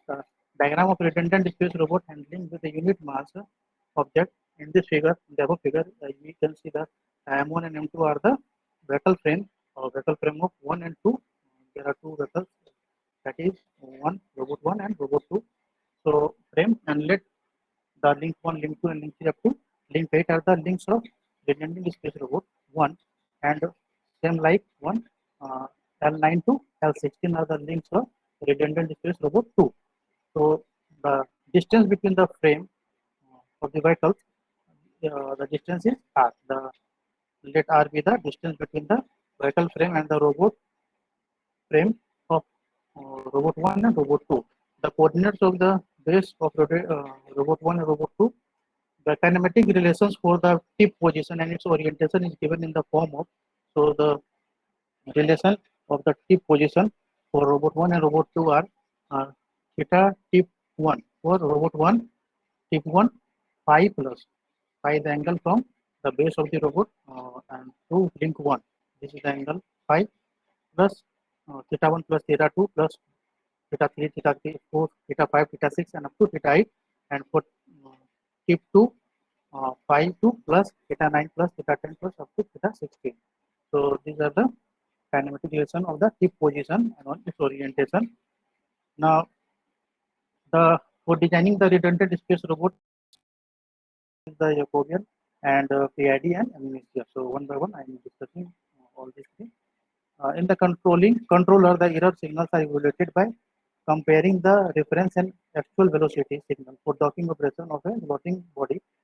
Corrected efforts of signal are required for getting the desired tip motion, and for this signal errors are appended with the amnesia removal signal before it is being sent to PID controller. So along with the PID controller, I have used an amnesia recovery for correction of the error. So that we get a minimum error. The controller domain consists of a Jacobian, the PID, and the amnesia recovery control. The evolution of Jacobian. So I have used the Jacobian matrix here. So the Jacobian represented in the signal form, it convert the effort signal to joint torque in upper Jacobian, that is F and Y2, or the torque values are from torque 1 to torque 2 to dot up to torque 8, and same like for robot 2 also. The gain required to model the Jacobian can be evaluated from the kinematic relation in the general form. Now, my second controller system is PID controller system, which is the main controller system for my object or my work. And PID controller involves all the three controller, that is P, PD and PI connection in series. So I've connected all these in series, and it involves the parallel combination of all the three controllers, and output equation is the proportional to the derivatives and the integral of the error signal. A proportional controller will have the effect of reducing the rise time but never eliminate the steady state error. An integral control KI will have the effect of increasing the stability of the system, reducing the overshoot and improving the transient response to the derivative control, that is KD, and the KD which have the effect of increasing the stability of the system. So this KP, KI and KD are the gain factors for PID controller, and I will use this KP, KI and KD and its gain factor. So we will discuss in later slides. Reduce the overshoot and improve the transit response. Now, for the animation, I will use animation because along PID, the errors are in higher side. So I also use animation recovery so that I can minimize the error. So initial recovery in tip trajectory is the compensation of the time lag with respect to the reference trajectory. The total error accumulated during the trajectory control can be removed with the help of PID control. The initial recovery is achieved by conjunction of the positional error and exponential time function are computed. The accumulated trajectory error is called amnesia, and it can be controlled by firstly recording the error and then by correcting it in the following ways. So FA and FC, these are the equations for amnesia recovery which I have used. Now, so these are my input parameters. Sarfaraz, the total time is 15 minutes for presentation. So can you please try to... Okay, sir. Okay, sir. Sir, this is my input parameters which I have used. In input parameters, I have the radius of the circle is 0.15 meter. The initial angle, because the path trajectory of a circular path, that means the initial angle is 0 and the final angle is 360, and the time required to complete the work is 20 seconds. So the parameter which I have used for PID and amnesia. So for PID, which are the for space robot 1 and space robot 2, the KP, KI and KD gain factors are 80 and 20, 82 and 08 for KD, 30 and 03. So these are the gain factors for robot 1 and robot 2, and amnesia recovery for robot 1 and robot 2 are 800 and 0.00142, and KE, that is 80, and for robot 2 0.001, and RE is 800 for robot 1 and 0.001 for robot 2. So these are my input parameters which I have used for during animation of the system. So this is this is, and for this modeling and you have 2 minutes more. Sir, I am showing. Sir, I am showing the result. More, okay. Sir, I am showing the results directly, sir. So this is the result which I have got from the animation simulation and animation results. Circular trajectory of tip 1, and this is the circular trajectory of tip 2. So these are the results which I have obtained, and this is the these are 6 frames which I have taken from the animation video, and final result of 6 frames are in this form. So this is the result of my work on discussion. So in this work, I have used the PID controlling system, and for the process is the articles for the redundant space for PID and recovery control. So the work of the model is summarized in an animation of 6 frames, which is shown step by step, and the work is carried out for 20 seconds. So the proposed work can also be used successfully or for achieving the animation and simulation result in future. Other controller can also be used for this also. So thank you, sir. Hopefully I have completed within time. Yeah, thank you very much. Thanks for the presentation. Thank you, sir. Are there any questions? I don't see any questions here. Okay, so far. Sir, can I stop sharing? Yeah, wait, I'll just tell you. Okay. So I just want to check with for 1 and 2, ARM 1 and ARM 2, the parameters are different. Why is it so? Yes, sir. The parameters you showed for the simulation, Yes, KP, KE, and all. So sir, I have okay, sir. Sir, the parameters which I have taken is manual parameters. So that means uh, I have put the parameters on my own. There is no any fast and hard rule or any formula for putting the parameters. So I have checked all the parameters one by one, and whenever I getting a circular trajectory, then I said that this parameter is sufficient because this gives a accurate result. So I have set the parameters manually. Listen to me. Listen. Yes. Question. You Yes. listen to the question. My Okay. question is that one parameter you are taking, and for the other manipulator you are taking it as 0.001. So what is the logic? Is there any logic, or you randomly take something and Randomly, you sir. get Sir, I have randomly taken the Is I have that a randomly good, taken the parameters. no, my question is that a good way to do this? Because these two parameters, you cannot have one as 800, other one as 0.001. No? That means something is wrong, right?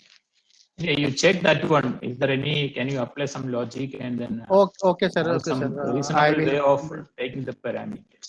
Okay? definitely, sir. I will check for any law or any formula is there for taking the Yeah, so parameters. there is one question from Dr. Nayan Kokar. How you ensure optimal value of KP? Yes, sir.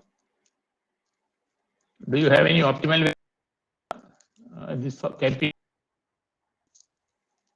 No, sir. I have putting all the parameters manually, and I am obtaining a circular trajectory. Whenever circular trajectory, I found that this is the best circular trajectory. I have taken that parameter only. Okay. But anyway, you please check this one. Do that part. Okay. Okay, sir. All right. No more questions. So thank you very much for the presentation. Okay, We thank will you, sir. move to the next presentation, the last one. This is by Mr. Ritesh Kumar towards the development of a task-oriented robotic systems in vertical farming. Yeah, Ritesh Kumar, are you there?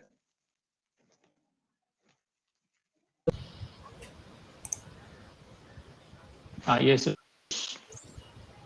Yeah, 1 second.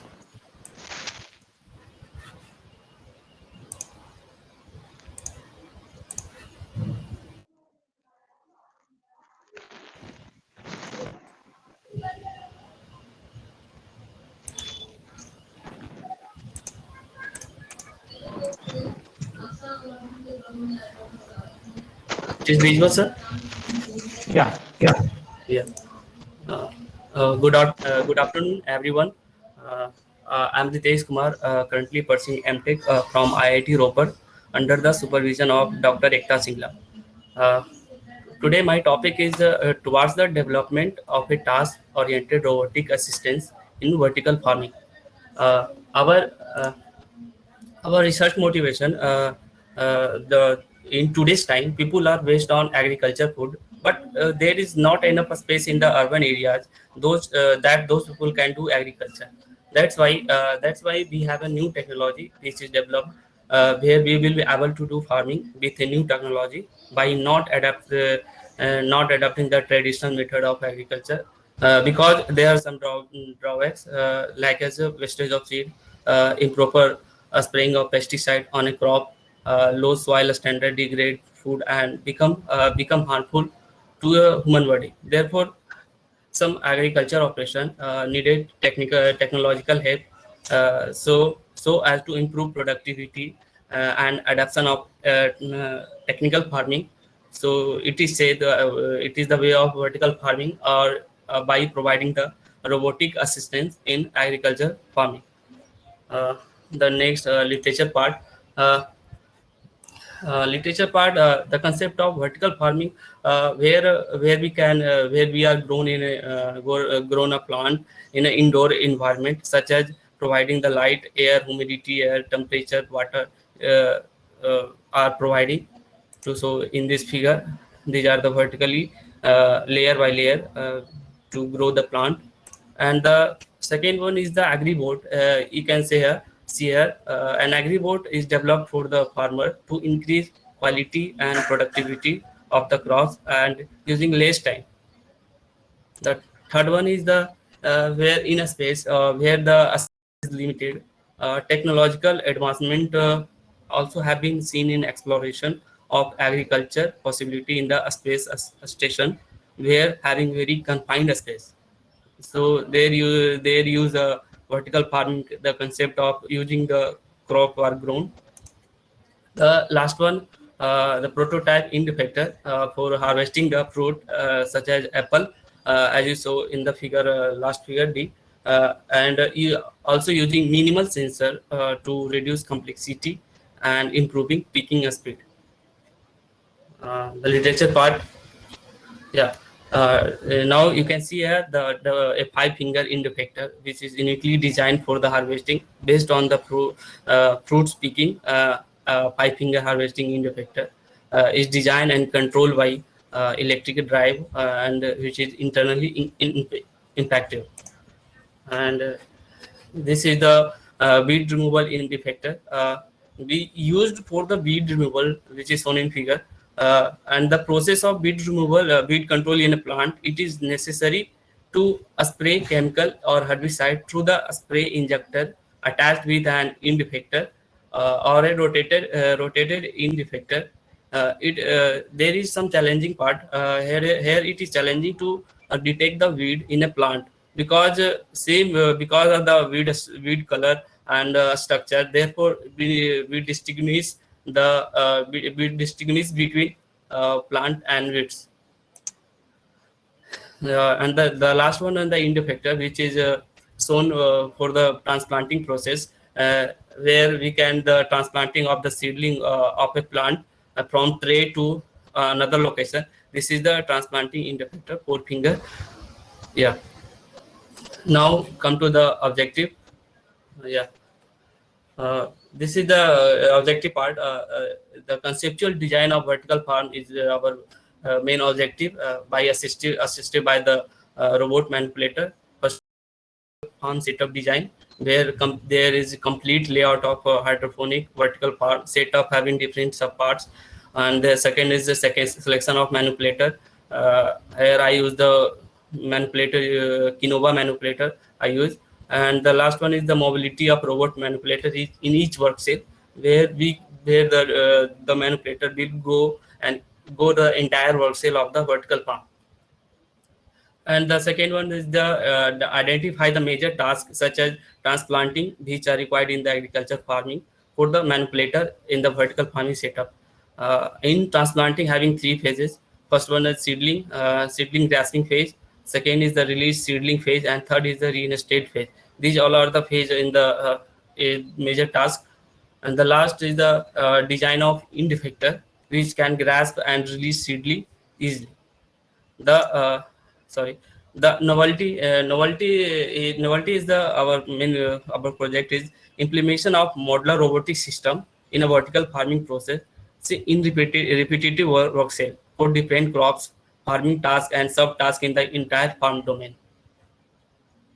Yeah, this is the vertical farm setup. The proposed vertical farm setup is a multi-layered type of structure, as the effective area for crops can be increased by constructing a high-rise building with many levels. A multi-use facility such as vertical farm present multiple structure design challenges. The going operating system are complex and will stretch between multi-level floors connecting with spaces. The objective of this structure to optimize to maximize the volume by achieving less volume, not horizontally but vertically, which is where the vertical tower structure comes from. The design described a hydroponic system which include various parts such as robot manipulator, with gripper, seedling tray, plant pots, yeah, water tank, and the last one is the scissor lift. Here I use the robot manipulator, which is shown. It will move around the periphery of the structure and can be lifted by the scissor lift mechanism. It is having 4 degrees of freedom. The weight of this manipulator having 3.8 kg, and in the workspace having 55 centimeter, and the maximum payload 2.7 kg, and its linear speed is 20 centimeter per second. And this is the manipulator scissor lift mechanism. It can be. Sorry, there. Yes, sir.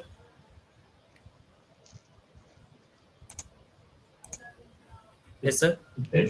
Hello. Hello. Rajiv, can you hear me? Yes, sir. Hello. Yes, I can hear him. Okay. I think something found. Shall I ask him to continue? Yeah. Yeah, Ritesh, please continue.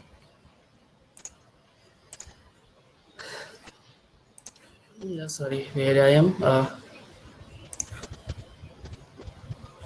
Yeah.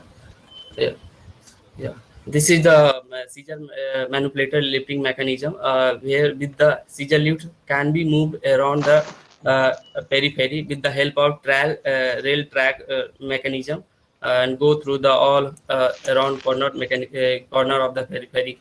And second is the next slide, end effector. For designing end effector, there are some designing consideration, like as modular design, minimize root damage and dimension flexibility.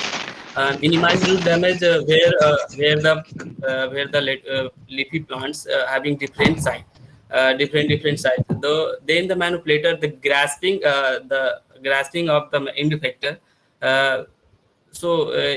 That way is grasping of the manipulator, that way our root will not damage. It must ensure the end effector will not break the soil, so that the end effector will grasp easily. Yeah, this is our end effector design, having some parts. First one is the helical slider bar, second is the guided plate, third is the needle finger, and fourth is the supporting link. These all are the parts of the end effector having dimension. And this is the clip view, how to gripper open and close. You can see here. Sorry. Yeah, this is the clip view of end effector, how to open and how to close. You can see here. Yeah, task definition and identification and definition. In this paper, focus is laid on the. Hello. Am I audible? Yeah, go ahead. Okay. In this paper, focus is laid on the motion planning and execution of the end effector of the manipulator with respect to a specific task. Is to be done in the vertical farm environment. It complete in the 3 ways. First of the task 1, task 2, and task 3. Task 1 is the detection of the seedling and picking, and task 2 is the releasing the seedling into farm setup, and third one is the detection of seedling. If there is not seedling present, then it go for the robot home position. As you can see here, the cycle of the manipulator. First is the robot of the base. Robot is the base of the robot. Here is the home position, and where the seedling are to be transplanted, you go for the picking the seedling, and after the picking the seedling, it go for the place into the vertical farm environment and release the seedling, and it will go for the reinstate position. Before that, if there any seedling is present, then it go for the picking, and then again for the placing seedling, and it go for the home and rest position. Okay. These cycle complete in the 3 pages, task 1, task 2, and task 3 location. You can see here the TSL1, either the manipulator grasping the seedling, and you can see here grasping of the seedling from the seedling tray. Initially, the manipulator in his robot home position, the initial task to home to TSL1, this is the grasping, and the last to TSL1 to TSL2 for releasing the seedling. And after all this complete process, then it go for the home and rest position. Now, this is the motion relation planning between the task location in vertical farm setup.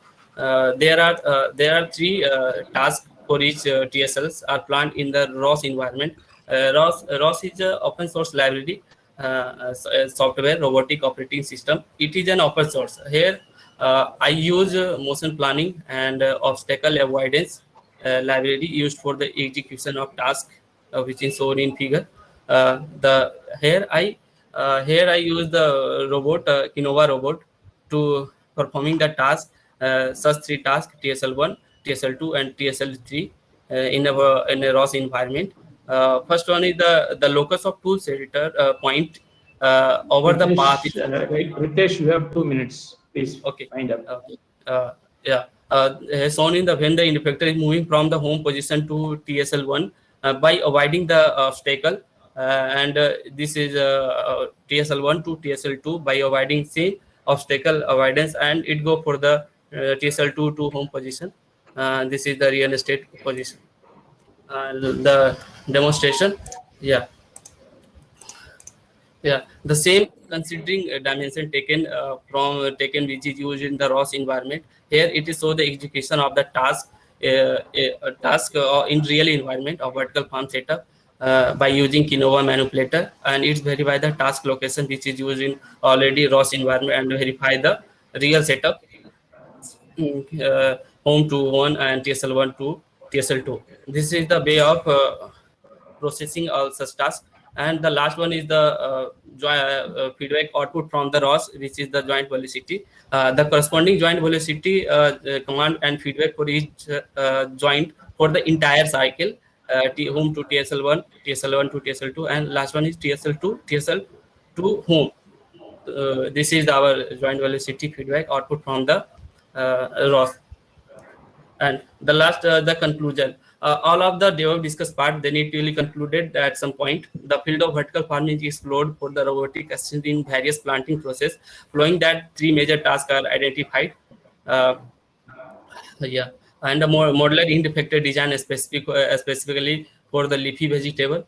And further it can be extended if we have more number of degree of freedom. So to achieve the more complex task, this is our future escape, and also gripper opening and closing time, which will be considered for our future works. Thank you. Thank you for the presentation. Thank you, sir. Let me check if there are any questions. Okay, so there are a few questions. Let me go through. Since seedling is a soft material, how mechanical damage is taken care? Yeah, actually, sir. When we go for the transplanting phase, that the seedling plant having less less and strength of the root, so that in that case the manipulator without any touching of the root, and it grasp of the sand with grasping of the sand without touching the root, and it go for the second task location, and that means releasing location of the vertical farm. So here it will be minimized without touching of the root. Okay, so the next question is from Ajit Kaul. Why do you need to use a Kinova manipulator for these tasks? Because these are very quite expensive. Normally HRI application because they are cobots. Yeah, actually, sir,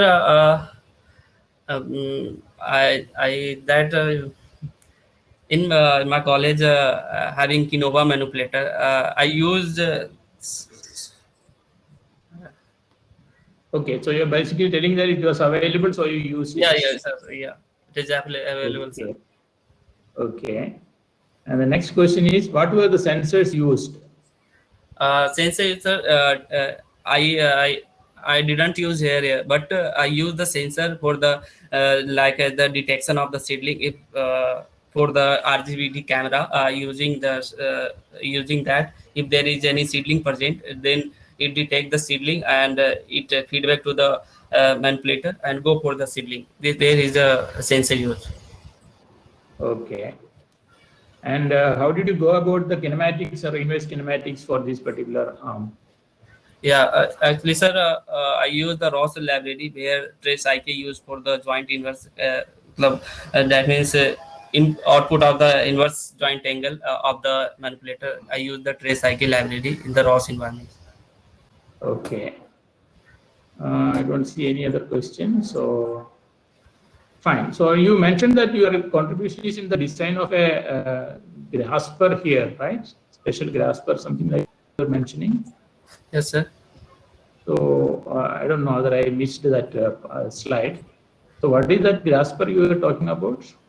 Grasping mean holding the plug, sir. Holding the plug. No, you designed a new grasper for that, or you used an existing grasper of the Kinova? About this, sir? Effector design. Okay. He had So a this video. one. So can This one you designed. Yes, sir. So there's a video. Okay. Can you please play that video?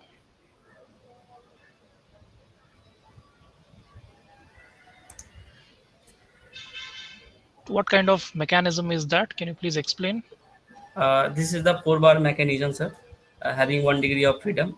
First, I would input the drive motor in the helical slider bar, rotary motion. I provide to the linear motion provided in the helical bar. It moves. It moves. Then it rotates, having some deflection, and it grasps the seedling. This is the mechanism. Okay, is it an inversion of slider crank or 4-bar? A slider crank. Okay. Okay. Yeah. Thank you. So I think there are no further questions. So thank you very much for the presentation. Thank you, sir. Okay, so that was the last paper for this session. So I would like to conclude this session by thanking all the speakers for their wonderful presentation and for all the participants for their questions and therefore the interactions, online interaction we could achieve through questions and answers. So thank you all. Thank you very much. So we'll be having the afternoon session. I think Rajiv will announce what's going to be the next part. Yeah. Over to you, Rajiv. Yeah, thank you, sir. On behalf of the organizing committee, I would like to thank Professor Ashokan for chairing this technical session 1. Now I would like to share my screen to show the schedule and how we stand today. Just give me a moment. Yeah.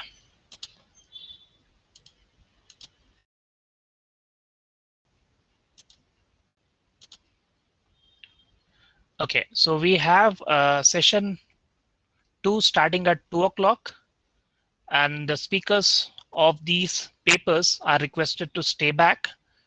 We would request them to check their slides before they head for lunch. All other participants may please go to lunch, have your lunch, and come back 5 minutes before 2 o'clock. Yes, thank you.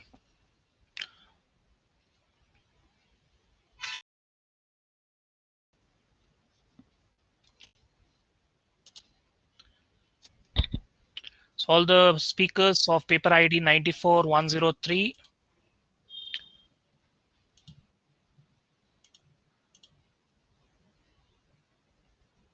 Okay, Rajiv, I will leave now. Sure, sir. I will attend. Yeah. Okay. Yeah, thank you.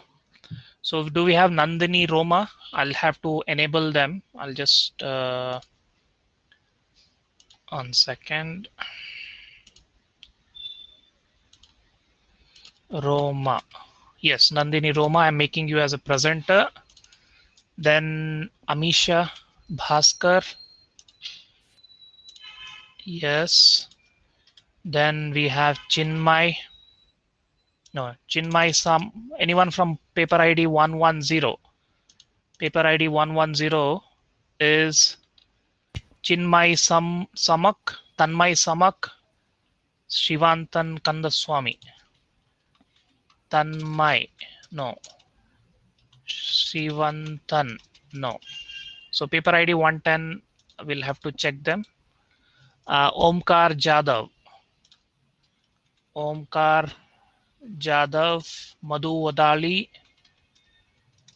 Rohit G. None of them. Udayan Banerjee. Udayan was there in the morning. Sandeep Kumar.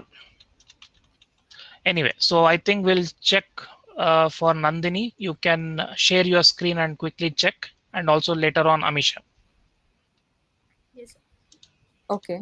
Good afternoon. I'll just share my screen. Yes, please.